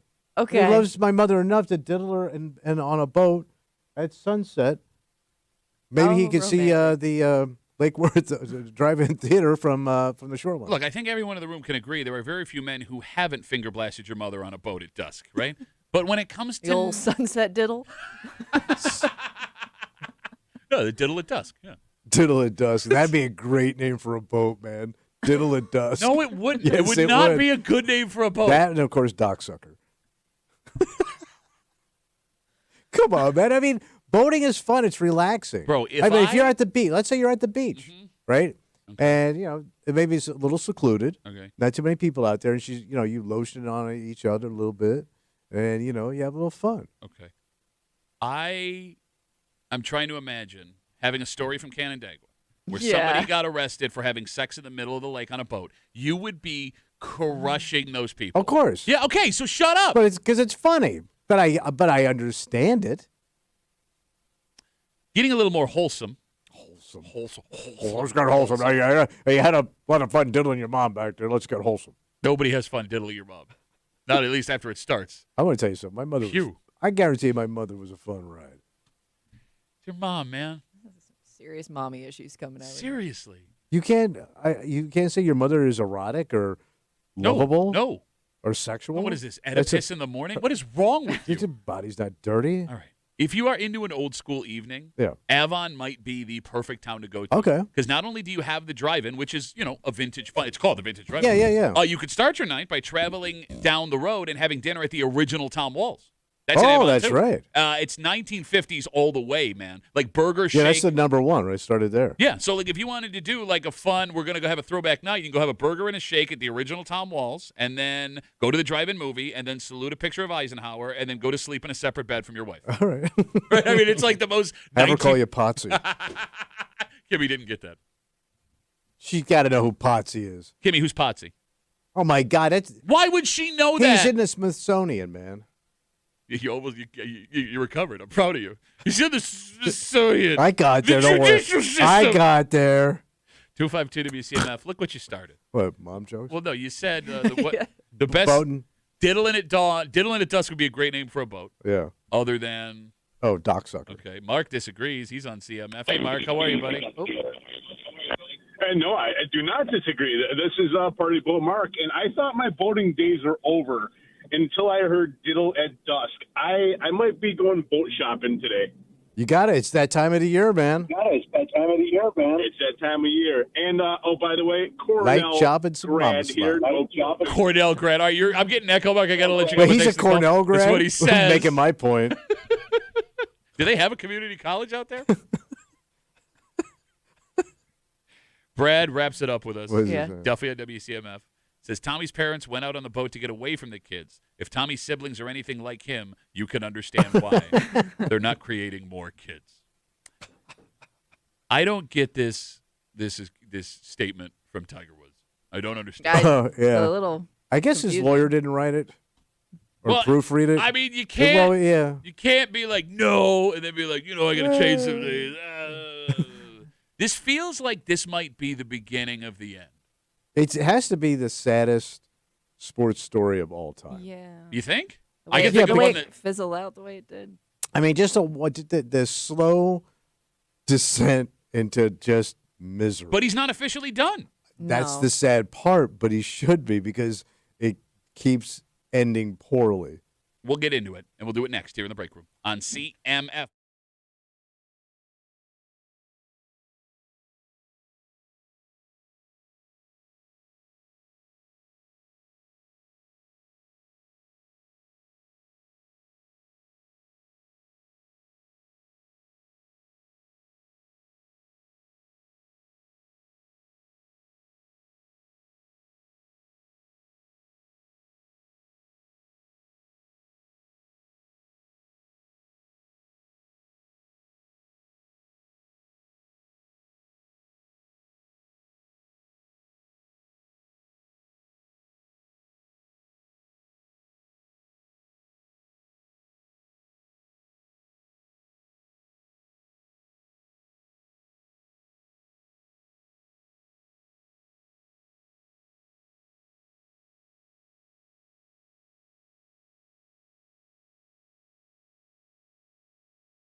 These two things don't really go together. Okay. Because you can't be like, I didn't do this, and then be like, I gotta get help for this thing I didn't do. Yeah.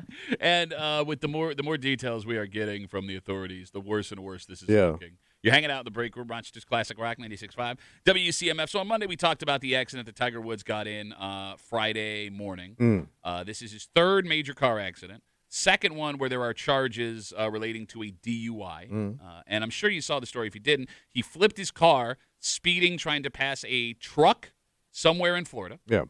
When police got there, he did a roadside sobriety test and failed. They then asked for a urinalysis, which he refused, and because of that, it triggered an automatic suspicion of DUI charge. Tiger Woods, on Tuesday, went to court and pleaded not guilty to the charges. Okay. Pretty standard stuff so far. You got it. After he pleaded not guilty to the charges, he put out a statement What do you say? essentially saying, I need to get help. Yeah, Okay. I'm seeking help. Yeah. All right. So I didn't do this. Separate from that incident. Yeah. I was But in not. general. Just a coincidence, guys. I'm not guilty of driving under the influence. Yeah. Also, I need help Yeah. with the problem that I Yeah. have. So, did you see the new details? No. What So, according to police, when folks got to the accident, police say his movements were slow and lethargic. He was sweating as he talked to deputies in the back of an air-conditioned car. Yeah. He told them he had taken prescription medication earlier in the morning.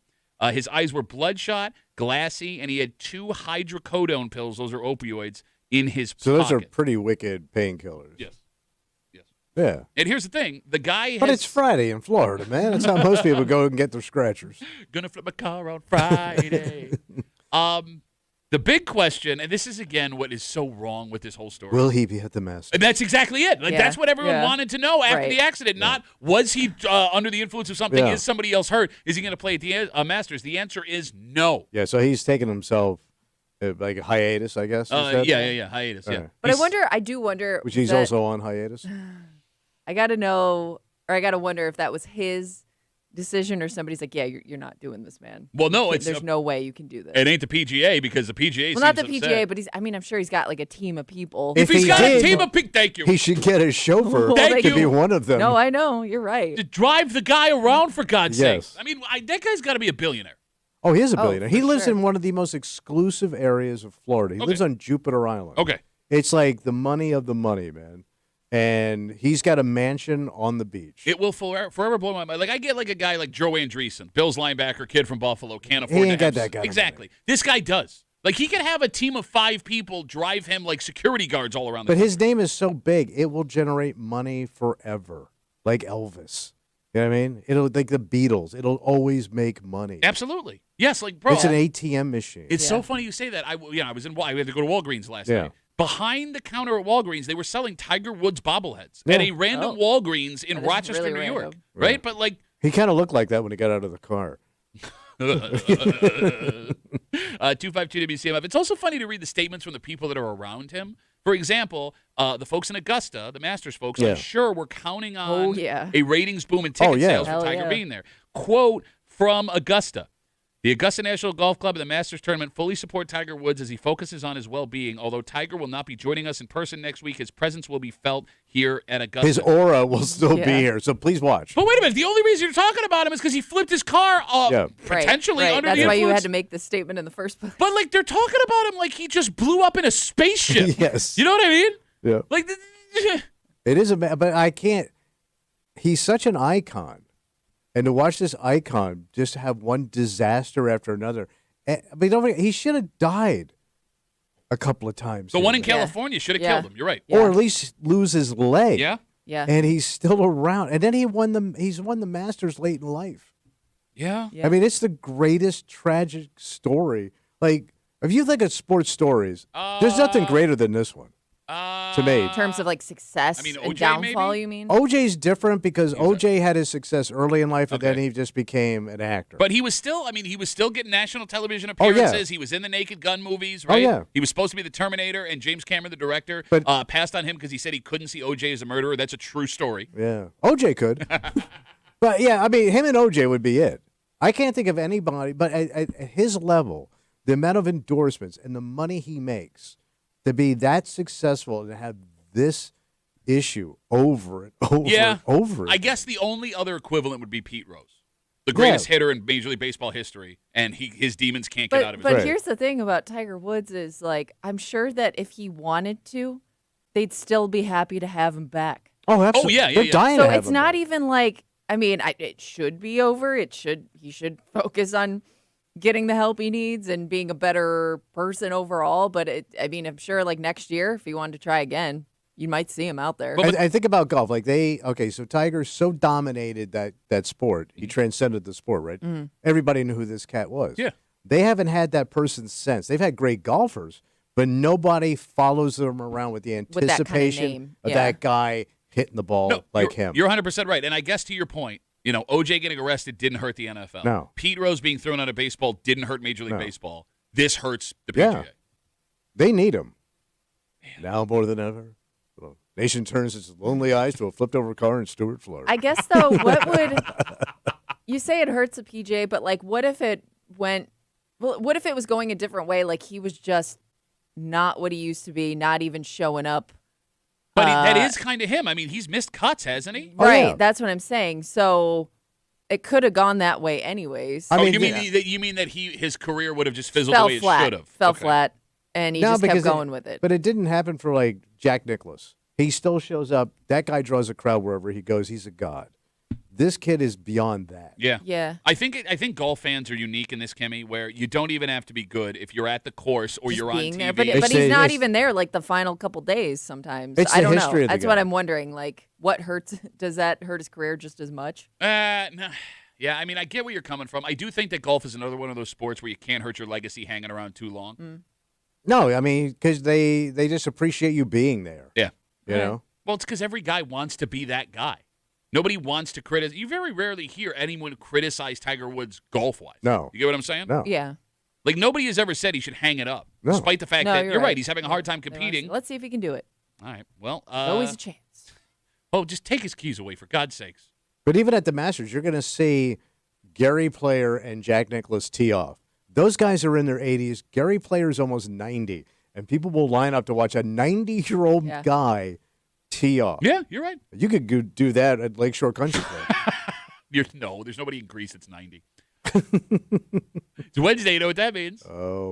Hate. Yep, hate mail of the week. So we had this discussion 2 weeks ago trying to determine why we in the greater Rochester area were such big fans of this website. And we never really came to a conclusion, Right. right? Because It's hard to know. And maybe, look, we're going to ask it again. Maybe someone will have an answer here. But there is a woman who heard us discuss this. Yeah. Maybe didn't have time to call or write us on Instagram or Facebook, but she had time to write us a letter. She knows why She don't know squat. this adult-themed website is so popular in Rochester. Yeah. And this might be the meanest letter a woman has ever wrote to show. Oh, of course, because this is right in their mean wheelhouse. We'll get in that mean wheelhouse. And Yes. we'll do it next here in the break room. Let's see you, Matt.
we couldn't come up with an answer in the room why this was so popular in our community. Were we pervier? Were we more open-minded? Yeah. Do we have a history with stuff like this so it felt more natural?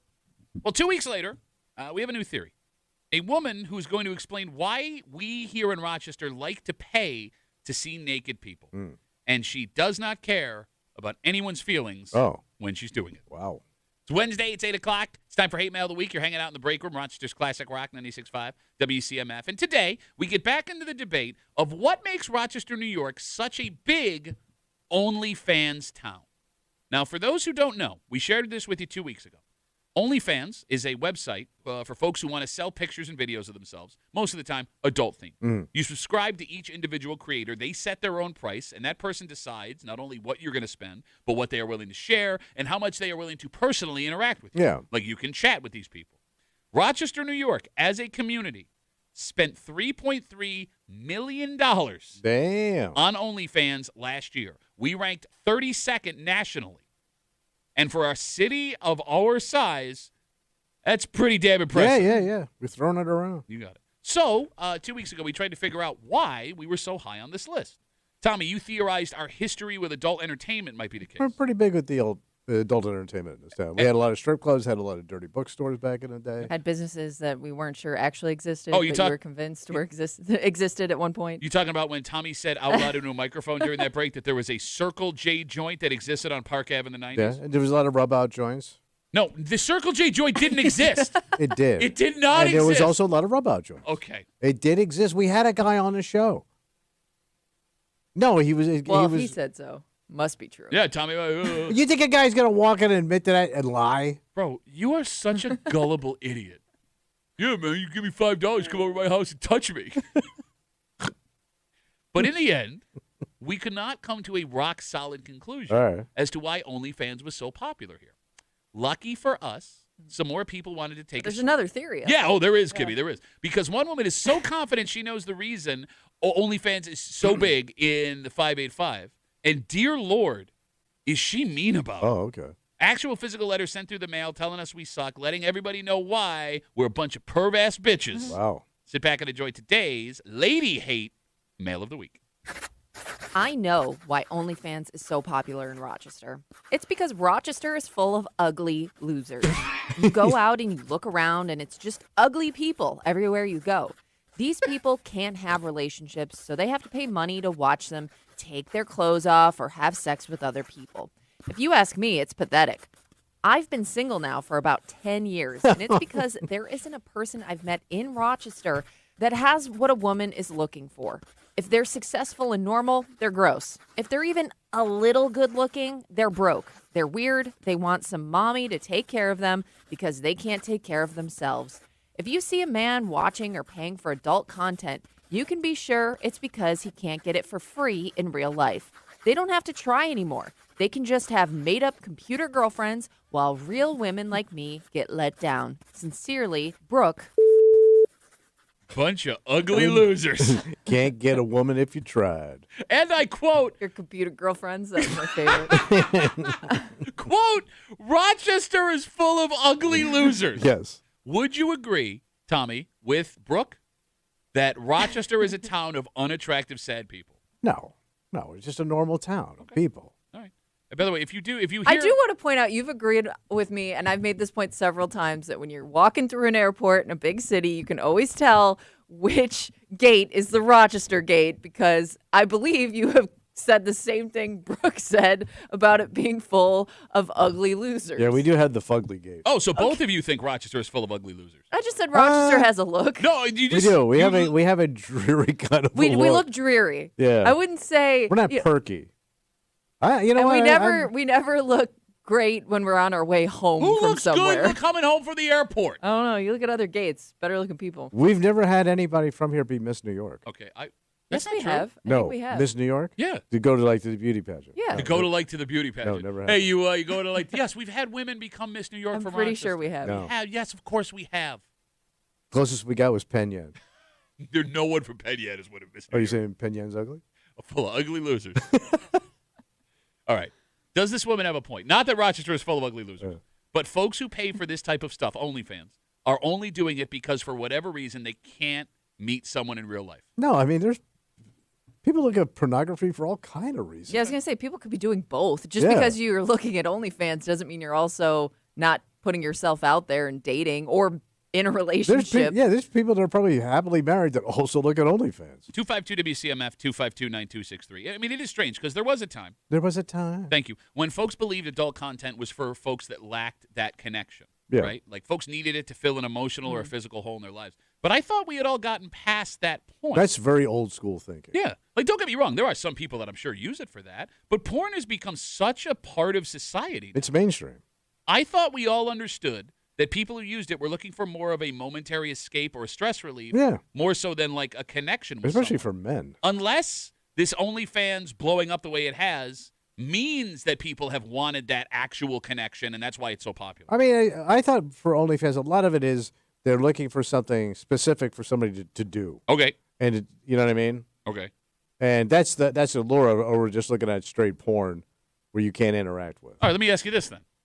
Go ahead. In your mind, adult entertainment expert, Yeah. is there a difference between someone who gets free porn, free adult content, versus someone who pays for something like OnlyFans? Well, I always say if you're paying for something, you're looking for something more Specific. Yes, and maybe fetish bound. Okay. But you don't think an OnlyFans subscriber is more sad than someone who watches free porn? I don't think so. Okay. I mean, I'm just thinking it's more top shelf. It is. Well, It is because you're paying for something more. You're paying for. You're getting more for your money. But by are you paying? for it. But are you?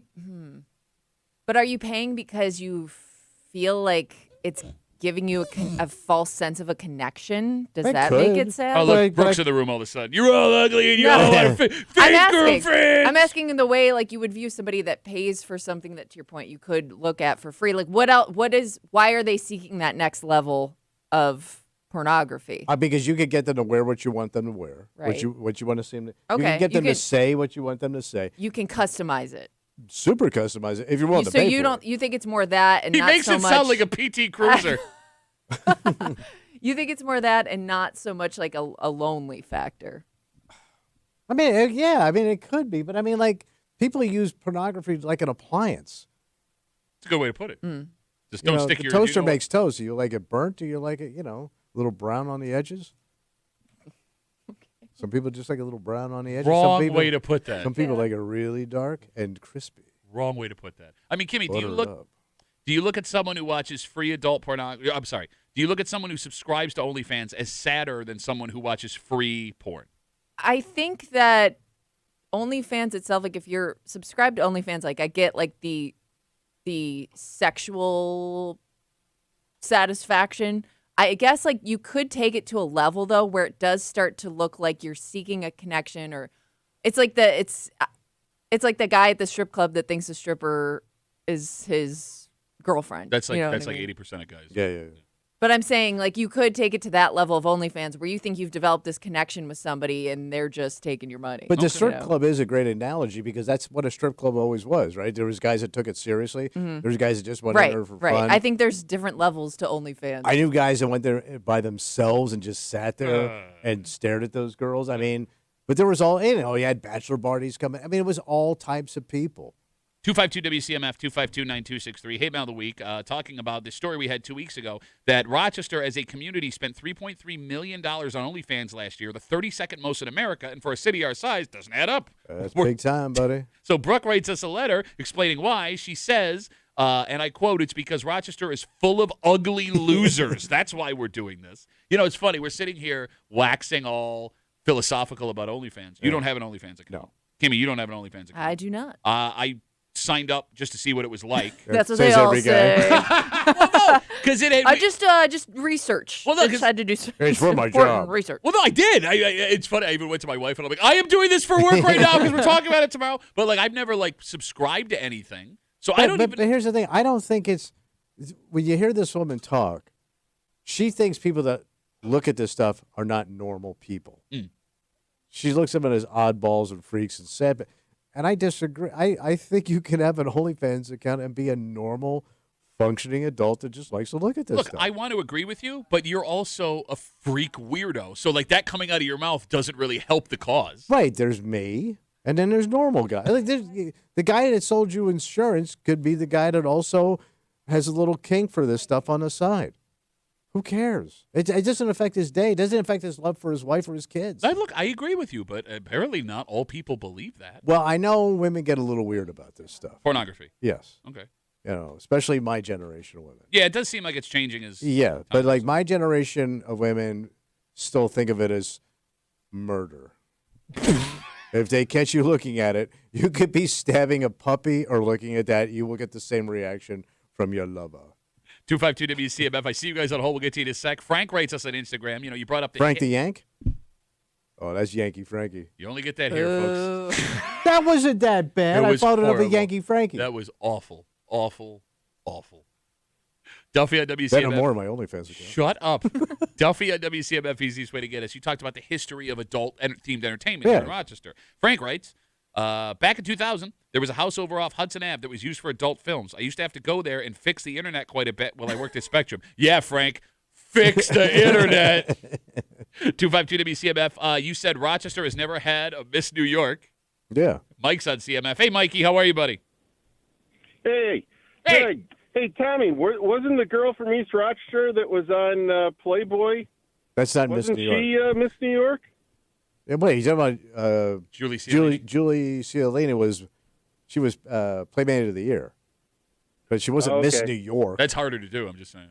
It is. That was for me that year. Well, you got to shave more. All right, Mike. Great. Hey, Mike, do you have an OnlyFans account? No, I don't. Oh, so you're not an ugly loser?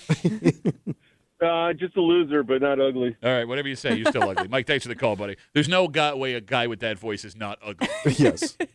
252. they called in about a playmate from 30 years ago. Yes. But he knows the town she's from. That is really weird. Yes. Yes. But I want to crush the guy, but then I immediately went, oh, you mean Julie Cialini? I eat at Delmonico's. There's a picture of her on the wall. 252 WCMF. Let's talk. Is it really? Yeah, so they have the drawings of like famous people from Rochester. So like Lou Graham's up there. Julie Cialini. I think she's up there. Oh. If I'm wrong, correct me. 252 WCMF. There is a Playboy play. She was the only one, right? She's the only one, and the Amherks are in it because she did a photo shoot with the Amherks on center ice. How was that iconic. allowed? That's iconic because that would never happen today. Thank you. True. Yeah. Thank you. That's when the game was the game, buddy. That's when the game was the game, and a girl from East Rochester could reach the heights of handmags. If we're going to talk pornography, we're going to talk to an expert. All right, who we got? That's Rammer. He's on CMF. Hey, Rammer, how are you, buddy? No, I am not going to take that label, but I just want to point out that this girl has a point. If you look at just your break room there, 2/3 of you are, ugly. And don't start with the callers. Jimmy ain't one of them, but realistically, when you think about it, Tommy is kind of a mommy's boy. He had to marry somebody to take care of him. And Pat, you're kind of semi-successful. You got a, gorgeous wife who's a doctor, but Thank you. you're ugly as sin. So, I mean, even you say that yourself. Sure. Well, here's what really sucks, though, Rammer. Here's what really sucks. Tommy, you're married. Yes. I'm married. Yeah. How's the dating life going, Rammer? I don't date anymore. I already did all that. I just stick to the free porn. All right. I don't have to pay for it. But then there's the other side of it. It's like there is no such thing as free sex. This woman, I don't know what she's thinking about, but it always costs money one way or another. Amen, Rammer. Thanks for the call, buddy. Have a good rest of the day. It always comes down to the taxes. You're ugly. You're ugly. I don't date anymore. Hey, I'm out of that. I'm done with dating. I stick to the free porn. So going back to the letter that Brooke wrote us, saying that OnlyFans is so popular here because Rochester is a city of ugly losers. That is a quote from the letter. It does seem that she's using OnlyFans and the question we asked to maybe work through some personal stuff. Oh. Like Brooke here. Yeah. Like, for example, quote from the letter. Quote, there isn't a person I've met in Rochester that has what a woman is looking for. If they're successful and normal, they're gross. If they're even a little good looking, they're broke. Kimmy, would you disagree with that statement that she said? Oh, yeah. I mean, I don't think you can put people in those categories. You don't think that if someone's successful and normal, they're ugly, and if they're No. good looking, they're broke? No, sometimes like success. No, I wouldn't say that. Well, I mean, you have mentioned about you have single friends your age. Yeah. And like they say they can't find everything in one guy. Not so much that. I just they feel like the pool is very small here because Everyone's an ugly loser. No, because What does that say because about there her are friends? people that are The troll patrol. either married or they're just getting out of a serious relationship. They're Now not you're they're not just in a spoiling. good dating spot in life. Okay. I don't think that. But that's what every chick did. No, but they still I'm hold not on in a good hope. spot right now. Oh, you've been so single so long. Like, oh, you just fell into this relationship. And you're like, yeah, let me tell you about how things work. I knew you when you were single 40s, Tommy, and you were effing pathetic, bro. What are you talking about? I had velvet jackets. You had multiple velvet I had jackets. purple shirts, pointy shoes. You know, this one, it is an interesting question, Don't right? you wonder, just a side note, what kid is walking around with Tommy's vintage clothes on right now? Definitely an 8-year-old. All right. Because I heard from a distance. Man, that joke does not He die. has no talent. Does die. not die. Does not die. Does not die. Does not dying. The question that or the statement she brings up, Right. if they're successful and normal, talking about men, they're gross. If they're Yeah. even a little good looking, they're broke. The question, how much of a package do you need to be interested in someone else? All right. Like as an adult. Depends on what you're looking for. Because you Well- might not be looking for a serious relationship. In that case, you would think the pool's much bigger. But let's say you are looking for a serious Yeah. relationship. Is the average adult more drawn to a successful, normal, but less attractive person? Or are they drawn to some busted ass but good looking I can't person? be. I Yeah. would find, I would say if you're older, you're looking for the stability more than you are the physical attraction up front, just because As you age, I you think get nasty. You do. You No, age I'm out. looking at it right now. it's not You look like you're- you drank from the wrong holy grail. Your mom? That doesn't even make sense. Oh, See, it he's was just holy. waving his arms Oh, around. that grill was He got so holy. bothered by Kimmy booing him that he's now just swinging at Holy every as a pitch. holy. Oh, wow, it broke out to the left. He swung anyway. No, you Go start to the first base. Yep, he went around. you start to realize that what's important to you has changed a little bit. Okay. But I don't know. I think most of the time, Kimmy, gender is going to change the response to that question because I would think men would choose hot and busted, Oh, yeah. right? Like, we can Yeah. save her, man. Oh, You're yeah. probably right. Right? Whereas women want a more stable but less good looking. Yeah. Because They're like that- deep. They think deep. We don't. I mean, that's what all my social media looks like. They're women- they're thinking more about the future than they are in the moment thing. Yeah. Fling. Yeah. All right. Well, look, if we are ugly losers, we're having a good time doing it. Yeah, buddy. All right. Okay. Let's take a break.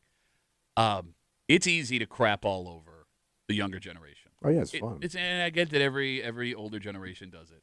I don't get where you boomers are coming from on this one. What did I do? Because there is a piece that is written by someone that is obviously your age that is crapping all over Gen Zers. Okay. And look, millennials and Gen Xers are doing this too for this one specific thing. What they are doing in the middle of the day because they, quote, can't handle a 9-to-5 job.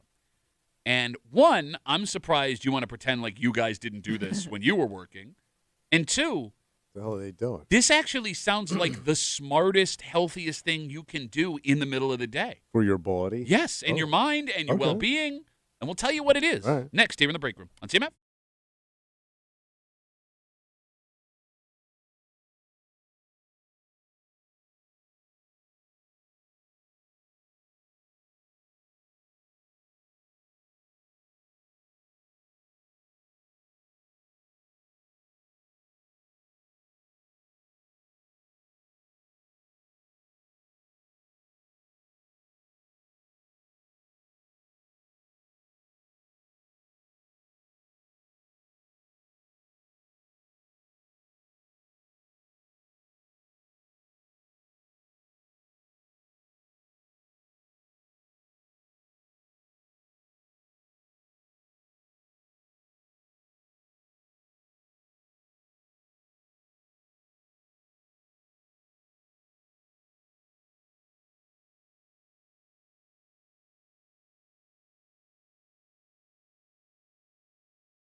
What is the reason for the outrage here?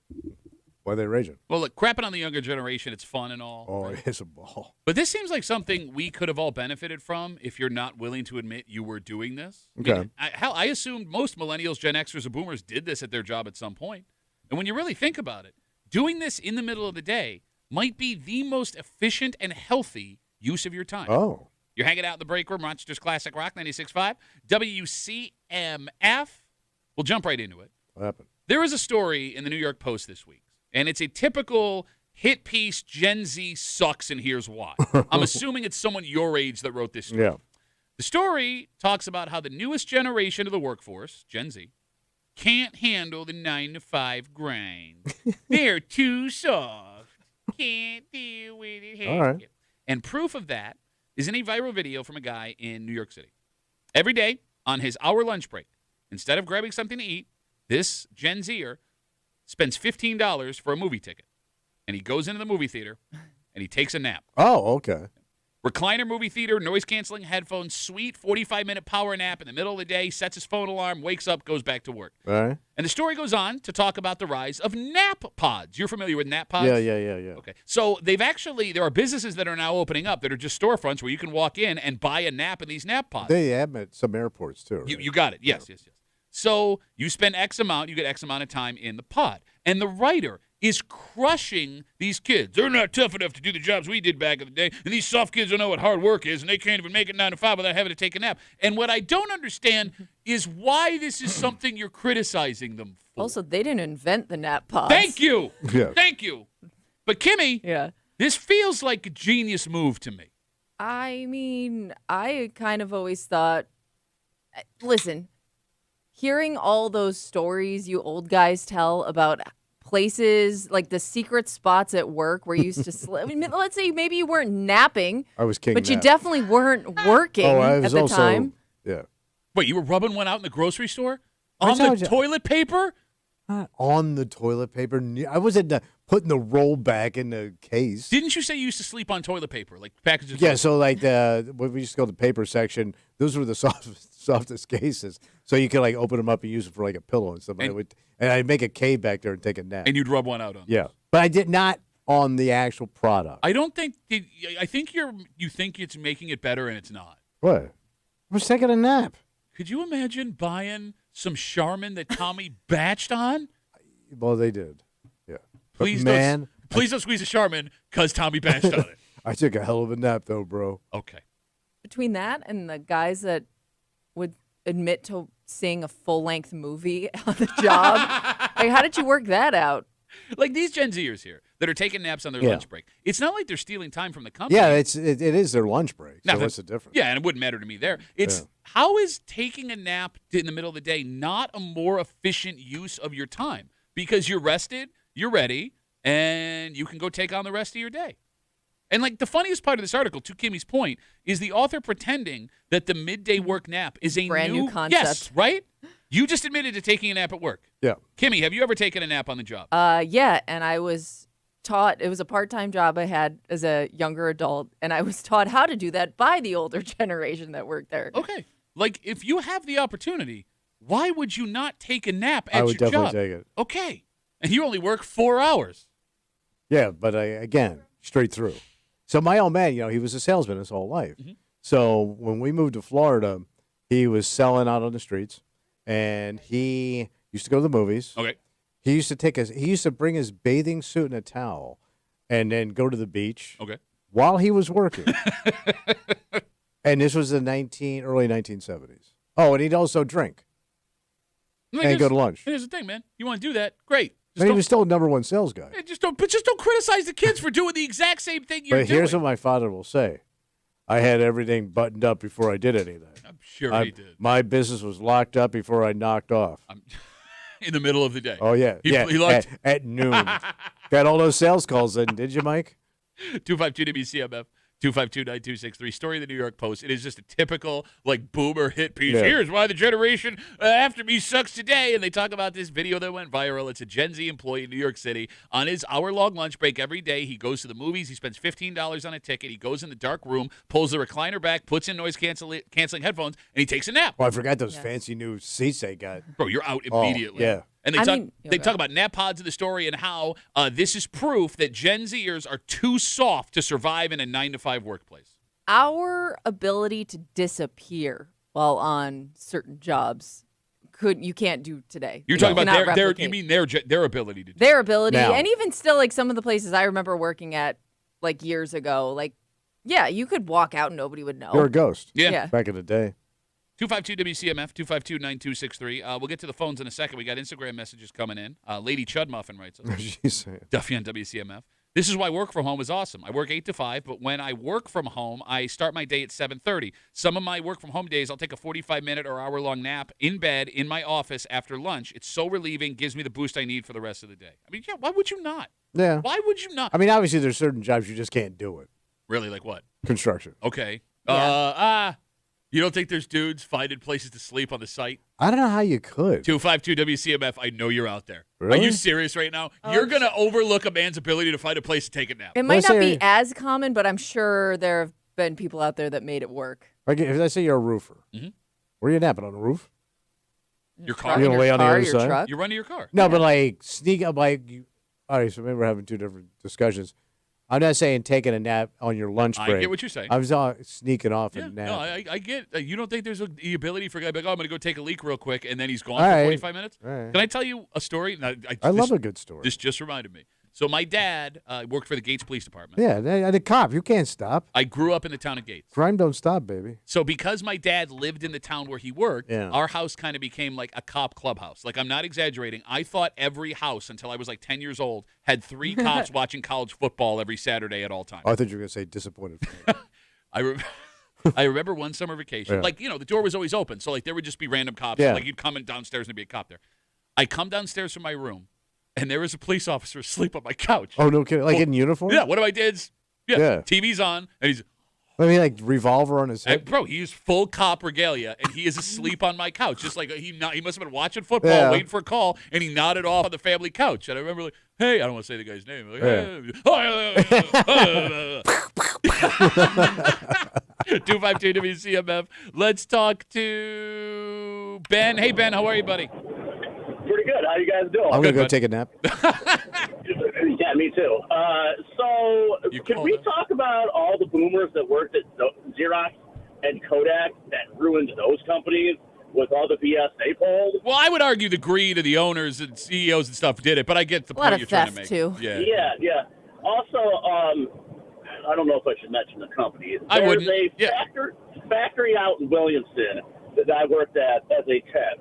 And some of the old timers that told me some of the crap they pulled there, they'd have coolers of beer and hookers and blow on the job site Ben. in the factory. Okay. I'm dead Had hookers serious. and blow and the bathrooms on at this. Okay. All right. Well, Yeah. all right. Yes. Ben, thanks for the call, So buddy. I don't know. All right, have a good rest of the day. Hey, here comes that new Ben kid. Why don't we tell him we had hookers and blowback? Troy writes us, you were asking about construction sites and naps. Yeah. Troy says 15-minute power nap on the crapper on a construction site is the best. How do you fall asleep? But wait, usually they have those porta potties. Yeah. I Yeah, guess. that's a good. I don't think I'm going to fall asleep no, in there. No, I don't want to spend more time Yeah. than I need to. Hayden writes us, there's a guy I work with that likes to disappear on the lawnmower in the woods and either nod out or nap on one of those. I'm headed to his site to go nap on the rain right now. Damn. Lazo writes us, my buddy was a salesman. He would always go to the movie theater and take naps Well, during the day. sales, you can, back in the day especially, man, Monocle. you're just out. Yeah. You're invisible. Yeah. So, like, here's the thing. Yeah. With this, obviously, your age writer criticizing Gen Zers for napping on their lunch break today. They couldn't handle the 9 to 5. Have older folks run out of things to criticize their younger coworkers? Yeah, for we doing? may be out of stuff. We may have Nah, run you're its never course. out of stuff. Well, but because and it'll continue on with our generation, Gen X, millennials too. Like I already see it. Okay, but here's what's pissing me off. Kids today aren't the same. Like, dude, You weren't even, you're not even 10 years out of being that kid. Thank you. Like, okay, I'm infuriated when people our age do this because, like, I knew you. I didn't Shut think up. we'd be there. But what really bothers me are the Gen Xers because you were the ones that were supposed to be, like, the alternative to the boomers. Yeah. So that was like Pearl Jam. Nirvana, generation? that kind of thing, grunge era. Right. Like, I know you people. Like, let's not sit here and pretend you had your you-know-what together because I'm seeing, like, a lot of memes now. I'm Gen X. Our parents need to stay at home. We had to figure it out. Shut up, you bitches. You bitches. You're glorified millennials. If you want to call anybody soft, you're also soft. Shut up. Shut up. I mean, millennials at least had to go to Afghanistan, for God's sake. Oh, that's true. Right? 252 WCMF 252-9263. But when it comes to, like, making fun of, Gen Zers for taking a nap and running out of stuff, there is still so much stuff you can make fun of them for if you wanted to. Okay, give me some stuff. Well, like at work, if you want to make fun of their clothes because you don't understand them, that is appropriate. If you want to say their work ethic isn't as good, there's no way to prove it's not, so you can do that. Yeah. Right? You can make jokes about what their names are because they got silly names, or how they still live at home because they do because economic things. Any stupid thing that makes you feel superior. But don't make fun of someone everyone wants to do and actually makes you healthier. Stupid. All right. Because, like, health-wise, taking a nap in the middle of the day is, like, one of the best things you can do. It's good for your brain. It's good for your body. It's like you want to do it. You just don't want it to be like a sanctioned nap. Is there something to Like Europe. if you're going to do it, you should sneak around and do Like it? in Europe, they force them to take naps at noon, right? I would siestas, man. Yeah, I know. No, that's Mexico. Well, that's the That's a same diff- that's a hot idea. nap. That's a hot sausage. Don't they have siestas in Spain? Oh. Spain, Europe? I think Spain's in Europe. Oh. Then they just take a, I don't know, nap. Got that? El Napo. El Napo? El Napo Not siesta. Kimmy, can you Google, do they call nap siestas in Spain? Thank you. I'm not letting this go. All right. Because you've been saucy all day, and I'm sick of your attitude. El Soso. I they want call to it. look you In the my face. village, after my nap, they would call me El Soso. Midday Because it naps would be in on my Spain. pants. Midday naps in Spain are called siesta. Ah, you stupid European face. So what do they call it in Italy? In Italy? Let's see. Harry siesta. Lazy. You lazy boy. Bro, you Italians love sleeping in the middle of the day. Midday naps in Italy are commonly called riposo. A reposo. I'm going to take a reposo. Raposo. A repose. All right. In your village. In my village. Shut up. All right. This hurt more than I thought it was going to. Oh. Seeing images of this yesterday. Kimmy, you saw pictures of this, everything starting out there. Mm-hmm. Did it bother you on like a soul level? What'd you what'd you Yeah, talk you about? know, like you think you're prepared to see it, but once it's like, once you're seeing like the footage of like the mess that's Yeah. going on, it is a little sad. But I think the timeline's a little off here. Are they getting started late? Because like you Feels got like it. I thought they had already done it. Well, maybe the weather held them back, Well, too. but you Weather got- was pretty crappy. you got 4 months. Yeah. You got 4 months. But I would think it's easy to just do this part of it. Oh no, but you need to do more after this is done. Oh. I'll explain everything next here in the break room. Let's see, man.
I thought I was ready for this. I thought all the sad Kimmy had gone away.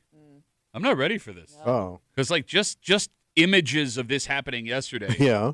really hit me in the feels. Oh, really? You're hanging out in the break room, Rochester's Classic Rock, 96.5. WCMF, the deconstruction of Highmark Stadium has begun.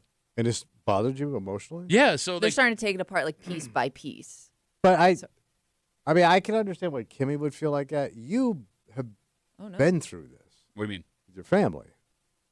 Like the deconstruction of your family, piece by piece.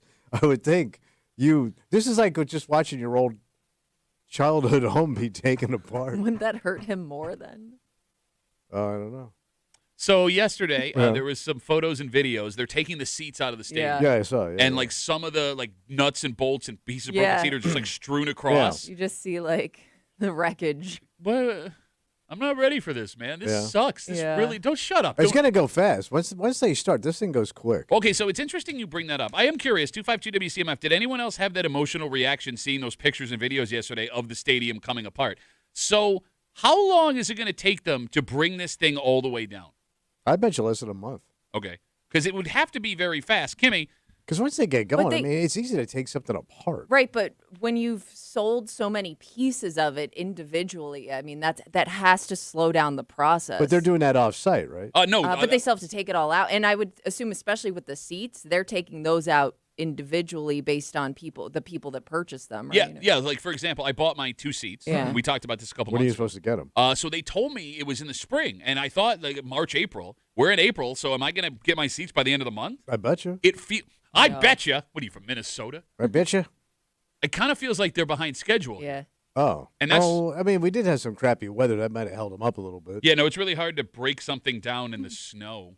I don't know. Shut up. I did assume that this was already in the process of happening.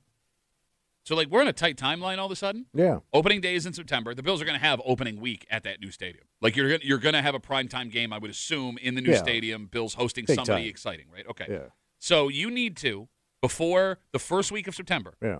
take apart the stadium, Yeah. knock down and implode the stadium, Right. clean up the side of the stadium, The cleanup's nothing. and then pave that stadium lot so you can have parking. And you have April, May, June, July, all 5 months to do it. I bet you they do it in no time. How? They just started taking the seats out. Yeah, but once you get the valuable stuff out, then you're just going to demolish. Okay, but you have to clean up the side. All right, serious Bro, you question. bring in the front end loaders, you throw it in the. You're bringing the front end loaders, you're throwing them back in there. That's a union job too. That's not run by the Boy Scouts. Shut up. Folks that work in this industry, can you go from full stadium to parking lot in 5 months?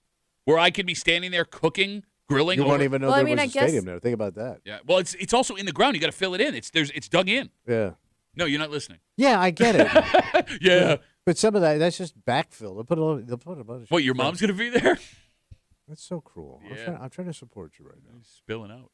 I mean, I guess once you get all that stuff out of there, it's not the actual taking down of the stadium will be pretty quick, Because you're right? not building anything. You're just literally putting in a parking. And do lot. they have to fill it in before the start of the season? Well, where are you going to park?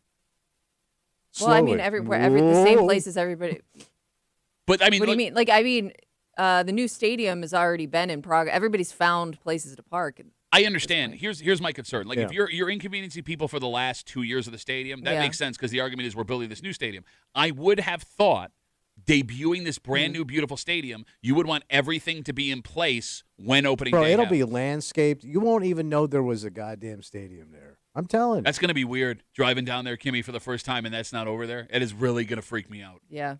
Sure. Can I ask another? The amount of rumors I'm anticipating of, like you said, you have to fill in that hole. Yeah. Like what's buried under the parking lot. Dun, dun, The dun. conspiracy theories. Oh. Well, all right. While we're going down that road, Hmm? can I bring up a maybe unfortunate thought I had yesterday? What's that? So that's going to be a parking lot. People are going to be Yeah, tailgating right. over it, grilling it and stuff. Let's keep in mind that the stadium that is being taken down they began building it in the late 1960s.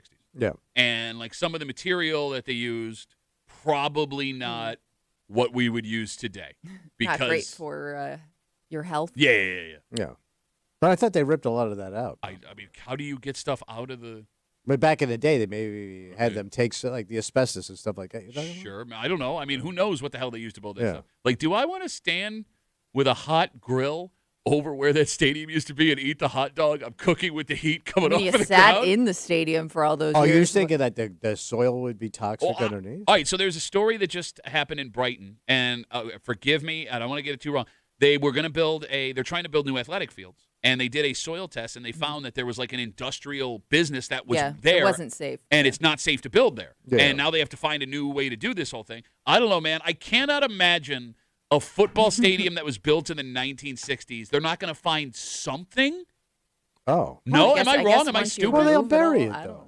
Like Chernobyl. You just put cement over. You'll be fine. No, you did bring up a good point. We sat there for how many Yeah, I years? mean, at I that Okay, point, you're you're gonna already eat it. exposed. You're going to drink a beer and eat a disgusting hot dog. You're worried about the soil? Well, I don't forgot. know. I forgot. Are they moving that graveyard or is that staying put? Graveyard stays put. Okay, so it's not going to affect that. If they didn't move the graveyard to build the stadium. Well, I'd be worried that the destruction of it all could affect the graveyard. Well, no, I'll it's- shake them up a little bit. That's all. I think the fact that it's in the ground helps with the implosion because, right, everything just collapses in on yeah. itself. Those are cool to watch. I know. You can go watch it live. You can go stand there and Yeah. breathe Will in be all of people. the old stadium. No, not for me. No, what happened? Well, you've been sitting in the stadium the whole time. You're sitting there. What's happening here? 252 WCMF. The deconstruction of Highmark Stadium has begun. There were pictures and videos of it that were posted yesterday, and I was not emotionally prepared to see it. It feels like the still shot images that I saw. It just makes it look like they're destroying it as they're Yeah, doing they're it, like- and I'm yeah. sure that they're taking especially the stuff people bought out with care, but everything else looks like it's just getting wrecked or lost in the mess. So Dylan writes us on Instagram. Yeah. Duffy on WCMF. He says, the plan I saw was to have the parking lot where the old stadium is ready for the 2027 season, not this season. That is going to suck. Well, that's true. Suck. Well, no, I mean, it would make sense based on the timeline we have here. All right. Bro, Kimmy, we got to deal with one more year of that awful parking situation. And, God, what are they going to be charging for private parking now with the new stadium on Yeah. these people's lawns? I kind of figured though, if you're a regular, you kind of have your spot already. It's not going to affect you too much. I guess. I don't know. Yeah, you're right. Because look, you're right. I'm not going to park in that lot Yeah. because it doesn't open until 9 o'clock. And I wonder how need many more party time. how much more parking it's going to create. Like, is that going to be a lot for fans, or are they going to use some of that for? Because like the field house is still right there. Yeah, it is. I don't know if they expand that into more like private parking. Well, the field house is going to stay put. No, I know. I'm saying where the Oh, I get what you're stadium saying. was. Who gets to park there? Yeah. Well, I mean, they're bringing the RV lot back. They haven't had an RV lot for 3 seasons now. Okay, so maybe that'll go there. Who knows? I don't know. It's exciting. Nah, I don't like any of this, man. I thought that I would start to transition into getting excited. I'm not.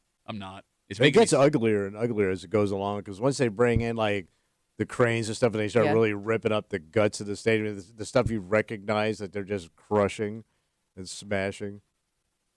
Can I share something with you? Share away. So my daughter, my oldest, she's playing flag football this year. Yeah. Her high school has a team for the first year. And the Bills, they did something really cool. They invited every girls flag football team from Rochester and Buffalo to come and do scrimmages Very all cool. last weekend. So Friday, Saturday, Sunday. At the facility. At the Bills indoor facility. It was super cool. So they're in the field house. Yeah, the kids had a great time. The Bills set up all this really fun stuff for them. It was a blast. But I drove up there Friday night to go watch my daughter play, and I'm just there by myself. And, I've made that trek 1,000 times. Yeah. Oh, so you kind of saw some of this going on. Well, I mean, the outside of the stadium is done, the new stadium. No, like but the I didn't know what they were doing inside. Couldn't see. Yeah. So I'm driving by the new stadium, and I thought to myself, like, all right, Kimmy, the outside of the stadium is now done. We're going to get a good look at it. And as I'm cresting over the hill, it wasn't like, ooh, it was anger. Why? Oh. Yeah, the new stadium. Yeah, I got mad. That thing is beautiful. I got mad. You're mad at the new stadium. I am mad at Well, the you new missed stadium. that crusty eyesore. I think everybody's gonna miss the crusty eyesore a little bit. Man, once you get into that new stadium and go, wow, Bro, this is what I think it sports sucks. should be. The crusty eyesore is sad for people because you're never gonna be able to go back. It's not like it'll be there for you to visit sometimes just to relive those old memories. It's gonna be gone. Maybe Like, there they'll will leave be like a no little pieces piece of it left. Yeah, like they do when they like, Oh, yeah. like the Berlin Wall. You have like a piece of it. But it's past, like, the old stadium being gone. Like, I went to the Bill store because I was there, like, 45 minutes early. And I took a second in the parking lot, like, not even meaning to do it. And I'm looking at this new stadium, and I could feel my fist clenching. Oh. Like, I am worried opening day when I go that I'm just going to be hate the experience. Yeah, furious. Man, like, no matter it's how gonna nice be it is. so exciting. You're not going. You're never going to go. Like the world is going to be in Western New never York. gonna- Jim Nantz. He and- comes to the old stadium. It's not going to feel like home. He'll start dressing up No, and that's stop it. phoning it in. It's like I'm going to my stepdad's house. Oh, It doesn't feel like that home. would have been an upgrade for you. Any dad. 252 WCMF. Let's talk to Bob. Hey, Bob, how are you? Yeah, I was wondering if you ever going to shut up and let me talk. Just in regards. Hey, Bob, wait, hold on. You're cutting out, Bob. What'd you say? I said in regards to the building and. Wait, Bob, hold on. Bob, is something wrong with your phone? Hello? Can you hear me now? Oh, no, I'm sorry. There was a huge dick earlier. Go ahead.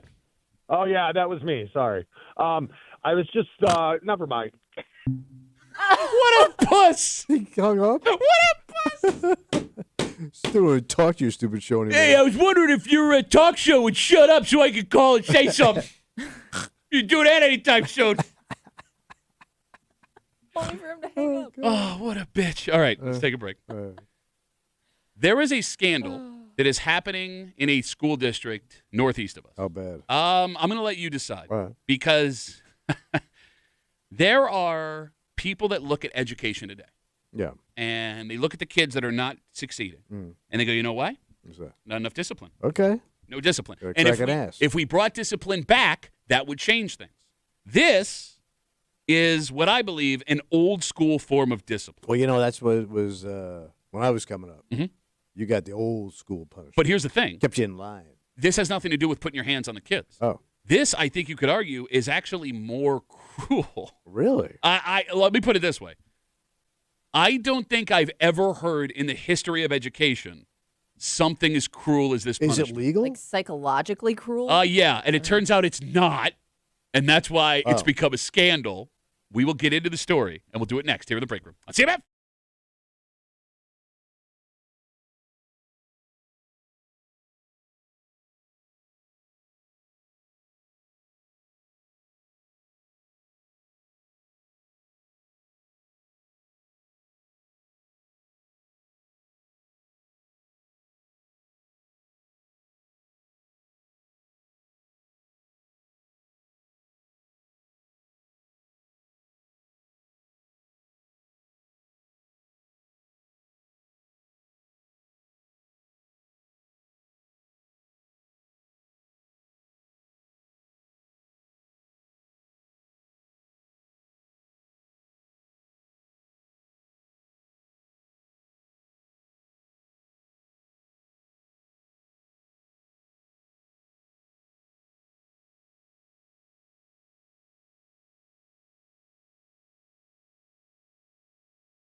no parents will ever fully agree on how to discipline kids. Oh, sure. Right? Yeah, but you put 10 parents in a room, we'll give you 10 different answers.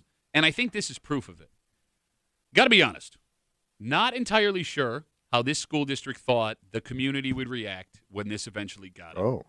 But even with the state making a ruling on what they did, there are grown-ass people who, it seems, are still totally okay with this very old-school form of punishment. Oh, damn. You're hanging out in the break room. Rochester's Classic Rock, 96.5, WCMF. We will jump right into it. Salmon River School District is just northeast of us, and they have made statewide news. Late last year, some photos started circulating on social media. Yeah. A new way the school was disciplining their elementary school students. They used what they called timeout boxes. So, okay. Timeout boxes. Timeout boxes. All right, it's a timeout. Timeout. What's the box part? It is a wooden box inside the school that students were put in alone when they did something wrong. So wrong. they're in a box. In a box. They put them in a box. You're going to spend 30 minutes in the hole. It's the hole. They put them in God. Administrative segregation. Yeah. Giving them issues with claustrophobia. Okay. So when this information got out on social media, Yeah. a law firm was hired to do an investigation. All right. And this law firm found, one, that some students were forced into the boxes when they were facing punishment. Oh, my God. They were used on special needs students. And the idea for the timeout boxes came from a non-credentialed behaviorist that was employed by the school. Wait, that was their job, was to work on children's behavior? But they had no credentials. Yes. They didn't have any education. Yeah, so yeah, someone just had an idea. Throw them in a box. Throw them in a box. Well, you got all these boxes over here. No, they built the box. Oh, they built the box. They built the box. Earlier, in the middle of last month, the state found that the boxes violated, state education rules. Common sense. But here's where it gets weird. Whatever. Although the boxes broke regulations about restraint and seclusion of students, it turns out it wasn't against the law. It's not? Does that make sense to anybody else? No, Like because I it can sounds see like the concept of timeout isn't against the law, but it's the throwing them inside a box. The Like a whole box, restraint. the The box whole thing. box Yeah. thing. The box idea. So the school has to get rid of them. Yeah. But they said the ruling was that this did not rise to the level of child You're a abuse. hostage. Basically. Well, hey, man, can't you say any kid in school is held hostage? Man! So Like a parent doing that to their child would look awful. We'll get you arrested, I would think. No, apparently not, because All right. it didn't say it was against the law. That's what they found. So you know how you crate train a dog? Yes. So is it legal for me to put my child in a dog crate? Because that's the same thing. I'm going to say that's not legal. I got to say no. Maybe there's a... What's the difference? Maybe But the crate, at least you could see out of. Yeah, and I get water and treats. Maybe there's a square footage Okay. issue. Maybe the box was Maybe big Well, they enough. make ones really for big big. dogs. Is that the argument you're going to make? No, off but of I her? can't. Where's the line? What's the difference? What is the difference? If I, all right, let me ask you this. I throw my kid in the closet. Yeah. You have to spend time in the closet. Shut the door, lights out, you have to spend time in the closet. Is that child abuse? It is. So what's the difference Well, between that and a box? But I don't know if plenty of technically parents it is. send their kids to their room. Yeah. What's the difference between that and the Their closet? rooms are nicer than my room. Oh my god! When I was here, no, that's not I true. You don't- spoiled ass bitch. When you were a kid, you had. I couldn't even see my boat from my room. Like if your kid came home and told you, "My teacher threw me in a box," You- you wouldn't even believe them. I You'd agree be with like, you. That would be "Okay." shocking from my generation. They beat us. They never put us in a box. Thank God. Tommy would have lived in that box. He would have gotten beaten in the box. No, he would have caused trouble to beatbox? get thrown in the box. Ow! Ow! As a kid, like, and also, what happens if the kid likes it? Likes Oh, the yeah. box. Like, if I wanted to get out of learning that day, Yeah. throw me in the box. I I'll don't- spend some time in I there. wouldn't bring my own pillow. I don't know. All right. man. Head into the box. That is like- See you, losers. I don't think. You think at 10 years old you could have handled the psychological damage of being locked alone in a box? Is it locked? Well, you're not allowed out. I mean, is it open though? No, it's a or- box. I think you close. It's Sounds the like it's concept of closed. it sounds like it's closed, Like, but I guess I don't know. All right. All right. So, despite the ruling at this school district, again, Salmon River School District, just northeast of us, using, quote, timeout boxes, a wooden box that students were put in alone when they did something wrong. Despite the ruling that this was against regulations but not against the law, the school district is.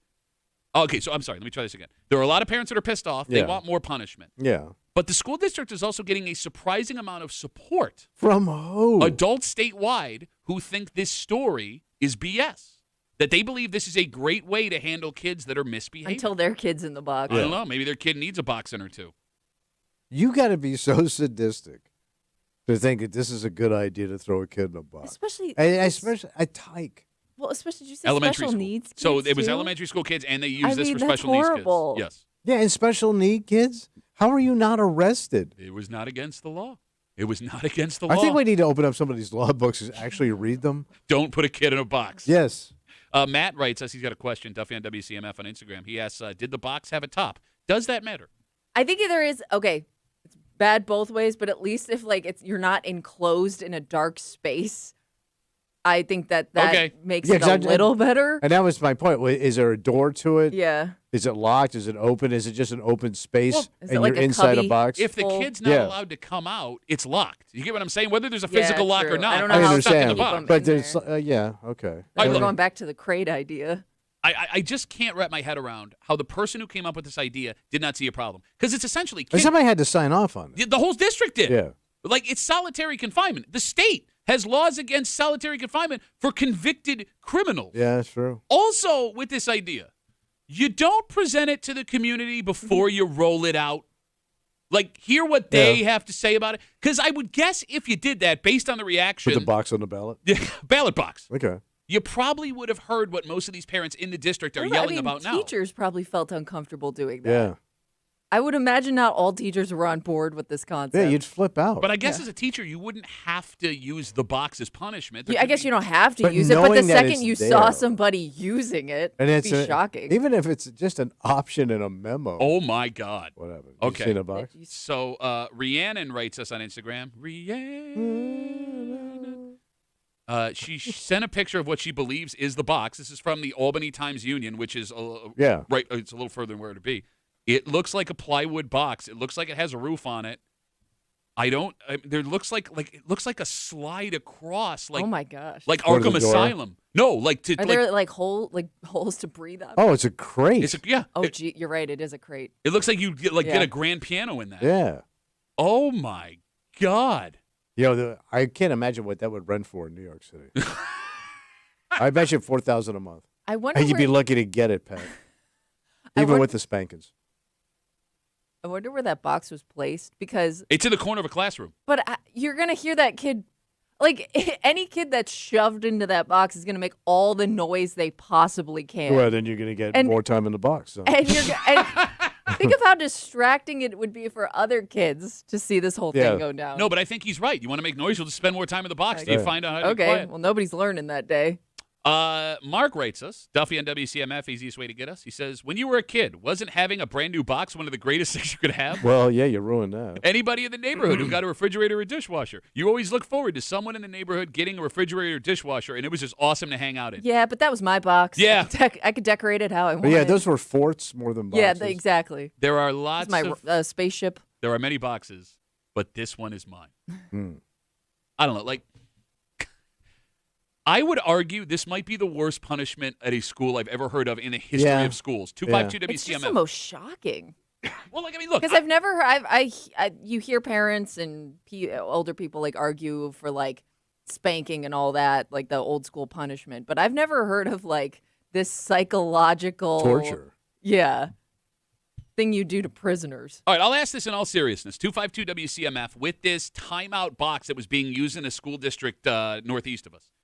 Is there anyone listening that thinks they had a worse punishment when they were in school as a kid? Well, most of it's going to be hitting. But timeout. I'm also very anti-hitting, right? Because we got hit and we were still jackasses. Yes. But I would, as a kid, I think I would rather get hit than put in a box. Oh, yeah. Okay.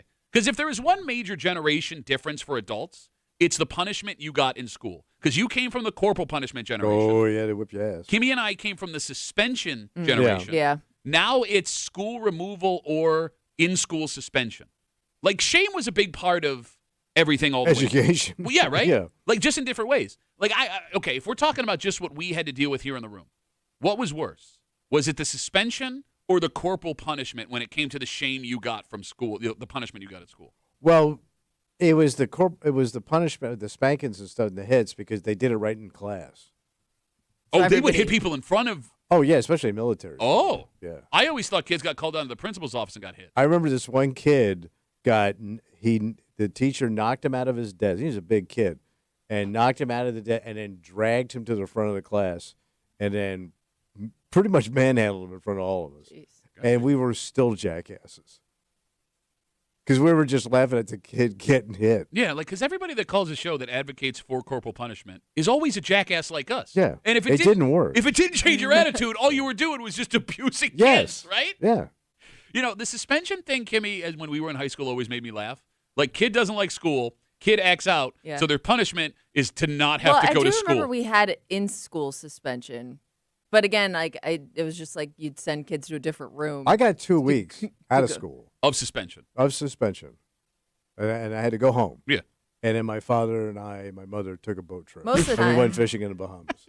To your point, most of the time, those kids were repeat offenders. But like, it's the last straw. With the out-of-school suspension, like if that kid's having trouble with their studies, taking them out of school Doesn't for a help. week, that should help them get on the straight and narrow. Yeah. But going to the in-school suspension, I always argued that was the worst because I still have to go to school. Yep. I still have work And to do all day. You're seeing all your friends walk by. It's just they study never got hall. to even hang out with anybody in between classes. Like they had to sit in that room. It was torture. Yeah. And you were always in there with like one adult, and it was the worst and it was adult. Dead silent. Yes, absolutely. 252-WCMF, 252-9263. Again, a school district northeast of us, the Salmon River School District, is in a bunch of trouble after last year photos started circulating on social media of what they were using to discipline elementary students. It was called timeout boxes, a wooden box that, if this picture is what it was, placed in the corner of a room, and they would put the kids in the box when they did something wrong. An investigation was open. They found that students were forced into boxes when they were facing punishment. They used them on special needs students, and the idea came from a non-credentialed behaviorist, so someone that doesn't have a background in behavioral studies. Yeah, but pay me. The craziest part of this, although the boxes broke regulations about restraint and seclusion of students, they ruled it wasn't against the law. Yeah. So apparently, you can box up your kid. Yes. 252-WCMF. Let's talk to Woody. Hey, Woody. You're on CMF. What's up, buddy? Hi. When I was in fifth grade, I got sent to the principal's office for getting into a fight. And our principal used to like to grab us by the hair behind her ear and lift up, to get his point across. And I wasn't having it that day, so I knocked his hand away. Okay. And he tried to do it again, and I knocked his hand away. And then he grabbed a fistful of hair and swung me around the room. My feet didn't touch the ground for about 30 seconds. He'd hit the wall, and then he'd hit his desk, and then he'd hit the wall, and then he'd hit his desk. Steve was sitting there. He was turning pale green. He thought he was next. All right, let me ask you a question. Woody, what year was this, do you think? I don't know. This is fifth grade, so I would say, 84. Okay, and this was in New York? Yeah. Okay. Oh, yeah. All right. What? Yeah, they named the school after him after he died, too. How did your parents react when you told them what happened? I didn't dare tell them. Oh, you didn't even go home and say anything? Well, his hair was... Yeah, no. He had a ponytail. That was double jeopardy. Whatever I did, I'd get in trouble for again at home. I get it twice. It didn't matter. All right. And Dad would say, you need to stand up for yourself. If some bully's messing with you, you need to, hit him back. But that didn't matter when I get in trouble. It's like you got caught. All right. So you think even now as an adult, looking back on your parents, you think they would have been okay with what the principal did to you? No. Oh, no, they wouldn't have. Told him, I think my dad would have went down there and had a one-sided conversation with him. Definitely. Okay. All right. Now, I mean, look, I guess the box sucks. We also had a math teacher in high school that washed everyone's mouth out with soap, but that was just to remove any traces of DNA. Ladies and gentlemen, thanks for the call. God damn it. Stayed a little too long. Yep. Yeah. Always one call too far. 252-WCMF. All right. Now we're starting to get interesting. Yeah. punishments. Okay. Because I had asked, would this have been the worst punishment you ever got as a kid? Bob's on CMF. Hey, Bob, how are you, buddy? Good. How you guys doing? Good, man. What do you got? Hey, yeah, when I was, I think it was the second or third grade, we had a small garden. We used to sell punk as well. I bought a pumpkin, and I used to walk around a lot in class. So anyway, I bought a pumpkin, and for Halloween, one day my teacher made me hold the pumpkin on my lap for like an hour. It's not, I think I'd rather have the box than hold the pumpkin. It sucked. So, all right, so they would make you, did you have to like squat down, or you just held the pumpkin until your arms got tired and they made you hold the pumpkin? I was sitting on a chair and I held a big pumpkin. I had to bring a big one in too, unfortunately, but I mean, I'd rather have the box. I mean, that sounds like POW torture. Yeah, Man. yeah. You know yeah. what I'm saying? Yeah, Like, you see it in war movies. yeah, you know, like, this doesn't seem that bad. Oh my God, no! All right, Bob. It was a nun. It was a Catholic school. Yeah, that sounds about right. Bob, thanks for the call, buddy. Have a good rest of the day. Pumpkin till you have a can't good one, hold it anymore. I mean, I think I'd still take the pumpkin. And now Yeah. you'll hold the pumpkin. And then tell us we're bridges. Oh, they were Russian. Yes. We got Instagram messages coming in. It was just a matter of time. Okay, whatever. Bob writes us, what's wrong with putting a kid acting up in a box? You can't hit them. You can't put a dunce camp on them. You can't sit them in the corner. What can a school do to punish a kid without getting in trouble? You let these kids run schools nowadays. I will ask again. All right. When it comes to the hitting and the dunce cap and all that stuff, what did that stop the kids from acting out? Oh. Because it didn't. No, of course not. If you got walloped by a teacher, did that end the jackassery? If you got suspended, was that the moment you decided to straighten up and fly right? Because sure, there are those kids who made a mistake, and they got a massive punishment, and they were like, oh, my God. But those weren't who the extreme punishments were designed for. Do you understand what I mean? Mm-hmm. Like the kids that were continual asses, guys like you and I. Yeah.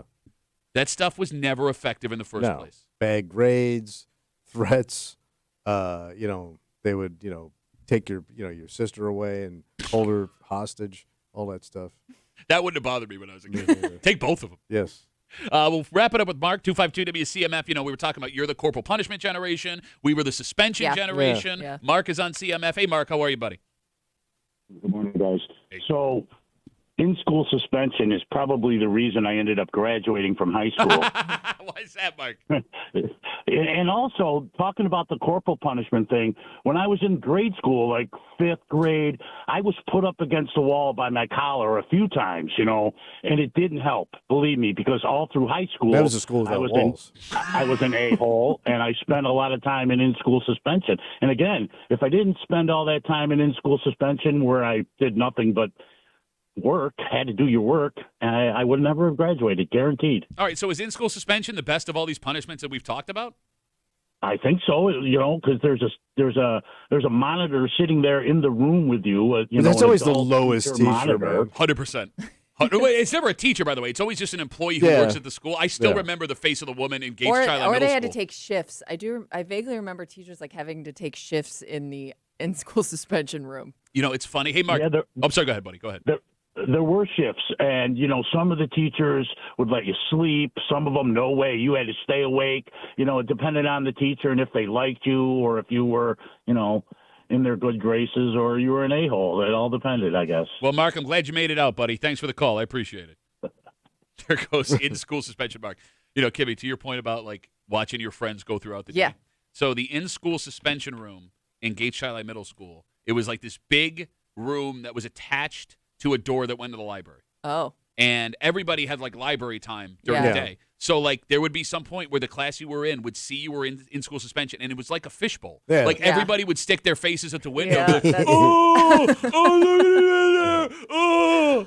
Ours was even worse in middle school because it was right outside of the cafeteria. Oh. So all those kids had to eat their lunch in silence while all their friends were right across the hall having a great time in the middle of the day. So I don't know if they did this when you were in school. So when I was in military school, especially, when you were in trouble and you had X amount of demerits, during school announcements, if you had so many, you had to go to the dean's office.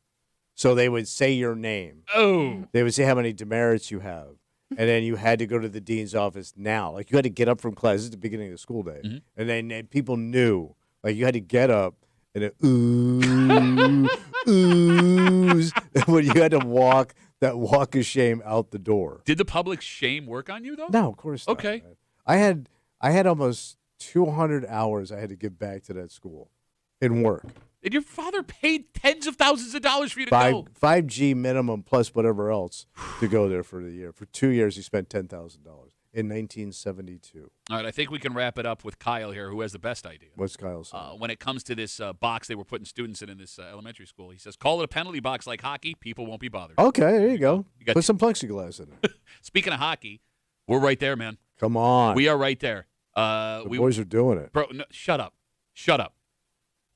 Despite the excitement and the fun and the anticipation, this is proof again that we can't have nice things. Oh, are they starting to fall apart? No, not the Sabres themselves, you idiot. It's everyone around the Sabres. Ask? There's everything going on. Everything else going on. You got it on the outside. And not only, Kimmy, is this proof that we can't have nice things, it's also proof that when it comes to something we want, we are all the most gullible people on the planet. And we'll get into it next here in the break room on CMF.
With all good comes bad. What happened? With all beauty comes pain.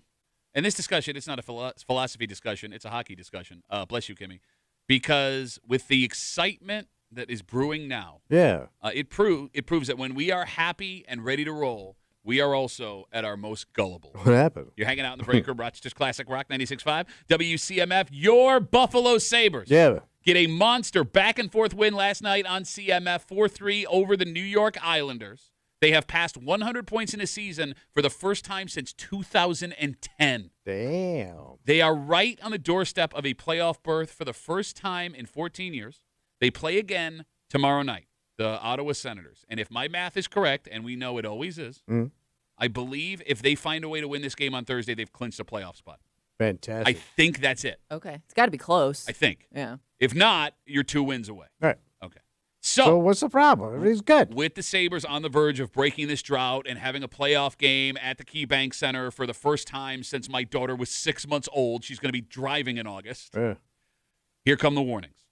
The warnings? The Better Business Bureau put out a statement yesterday. What? Letting Sabres fans know if a deal for Sabres playoff tickets seems too good to be true, odds are it almost 100% is. Look at these hockey scumbags. 100%. So they give tips on how to not get got. They say only buy from reputable ticket brokers, and they name. But how do you know who that is? So they say the team is one of those. All right, obvious. Ticketmaster is partnered with the NHL, so that's one of them. What about Chuck's Tickets? Chuck's Tickets, probably not. Okay. But like places like StubHub have relationships too where you're going to be okay. They go on to say never buy from private sellers you do not know personally, and especially do not buy from strangers that are offering to sell tickets on social media. Yeah. That's the most common way people are getting ripped off. So you're getting ripped off on the price, or you just don't even have the tickets don't exist. Okay. Yeah. Yeah. Like, I mean, if you got it, they're just taking your money. Look, I think you could argue buying any ticket, even from a reputable source, would be a ripoff because you're going to be paying 10 times face value to see the Sabres in the playoffs potentially. Oh, wow. And I wonder if people, especially fans that haven't gone to a game recently, or maybe you only catch maybe a few a year, like how many fans really have an idea of how much those tickets are going to cost? So they wouldn't even know if they saw a ticket price that didn't look right. Yeah, no, that's a good point because for the last 5, 6, 7 years, been cheap, right? Yeah, bro, you could you could sit in the 100 level for $40, right? Like it was the cheapest ticket in hockey. And you're right, Kimmy. Like, yeah, that looks about right. Yeah. So you're right. You may not even think it's too good to be true. I paid $40. What's this website? Tickets for you. This looks legit. Okay, so you bring up something interesting. There was a weird phenomenon that happened last weekend. What happened? Well, Kimmy and I, we went up to the NCAA tournament in Buffalo. Yeah. Right? And we had our media passes because we're kind of a big deal. Yeah, no big deal. But people started reaching out to me, listeners, some folks that I know on Instagram, asking, is there a secret place to get good prices on tickets? Oh, a secret place? Well, because there's 1,000 ticket distribution websites, and some of them, like StubHub, are legit. Yeah. And some of them, like other ones, are not. But there is this belief from a lot of sports fans that there exists some secret website that has legitimate lower prices that no one else. It's just a secret. It's a secret, only that people know about. And they're cheap. Yeah. And here's the thing: there are sites that look like that where you go on it. They look legit. Yep. They have they have an actual website. So I think people just think because it's a website and they say they have tickets, it must be real. They'll take my credit card number. There's a guy I know that got ripped off going to the NCAA tournament buying on one of these things. The amount of times I've had to tell my dad, that's not a legitimate site. And he's like, well, it comes up on Google. That's his, I guess, reference. Hey. Well, it's Google. When I typed in tickets, it came up on Google. Well, Google, will filter out everything. Google, will figure out a little.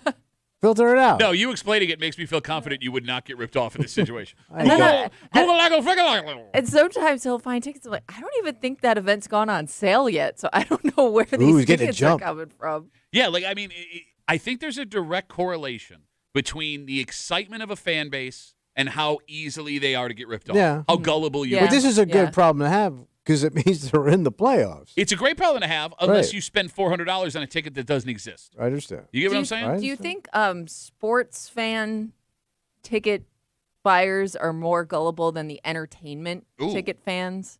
It's a good question. 252-WCMF, 252-9263. Like if there's a concert that you really want to see, or like a musician coming. I wonder like who's gonna got more. Okay, I would argue the sports fan is easier to get got because it's a one-time event.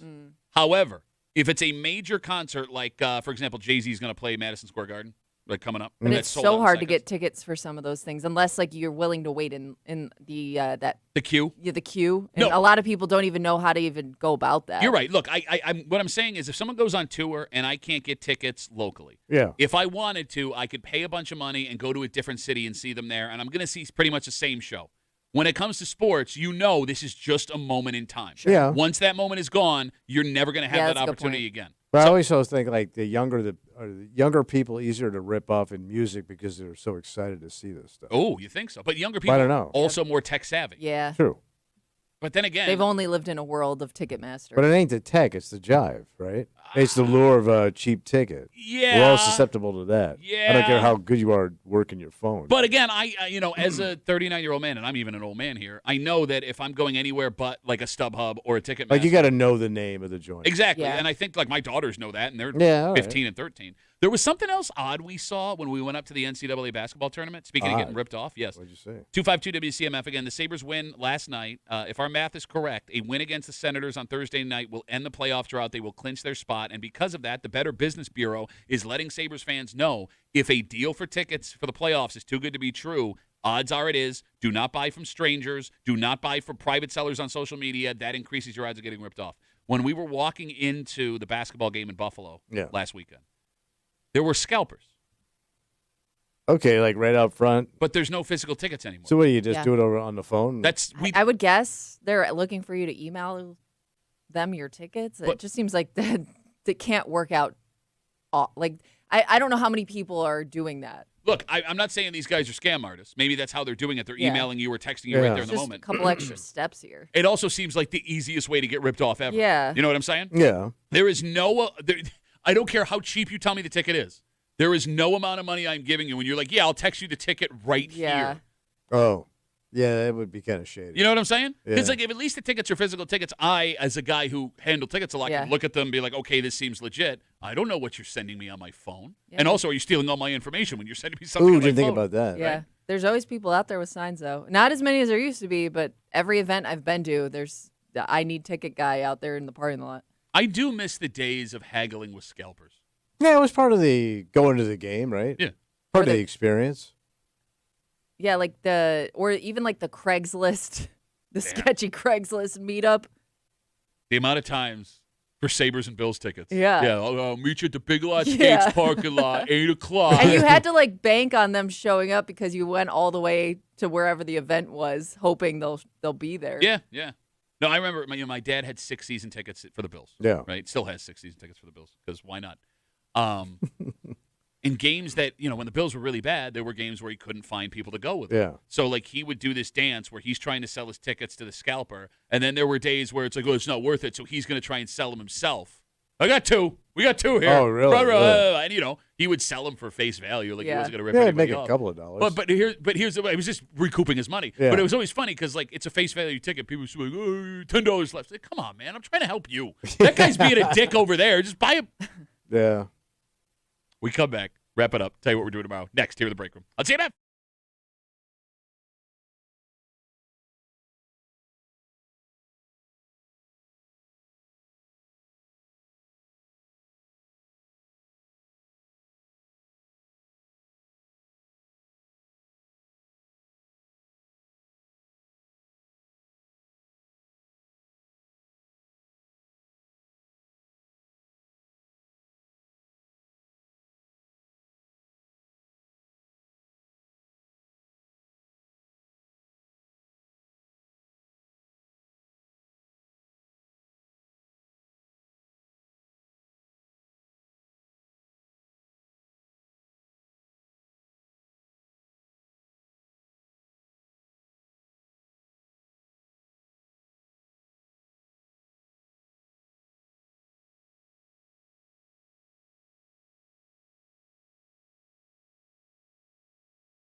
going to be Rapperoo. Ah, the old Hub Day Rapperoo. For a Wednesday Break Room CMF that makes tomorrow a Thursday.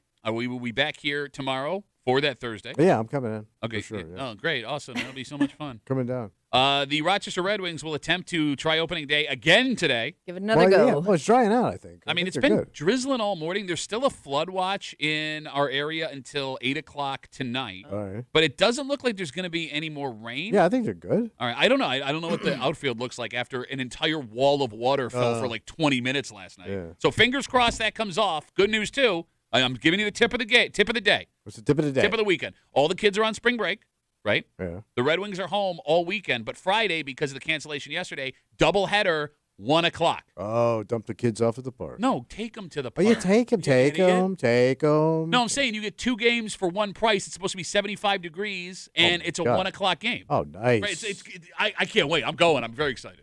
Very excited. Everybody is. Shut up. Don't be a dick. I'm going to go home. Go home. Now. Okay. And again, remember, it's April Fool's Day. Everyone remember. Beware. It's April Fool's Day. You shouldn't have said that because some people probably forgot. No, I just want. Well, I don't no, want but people you to don't- get yeah. got by these Yeah. stupid Alright. and just be suspicious of your coworkers. That's all I'm saying. We got to get out of the way. For Kimmy, Yeah. who will not buy tickets from any unscrupulous No sketch. dealers. No sketch. For Tommy Muley, who is dressed today like a man who will rip you off for Sabres playoff tickets. My name is Pat Duffy. We'll see you back here tomorrow morning in the break room, 6 a.m. on 96.5 WCMF.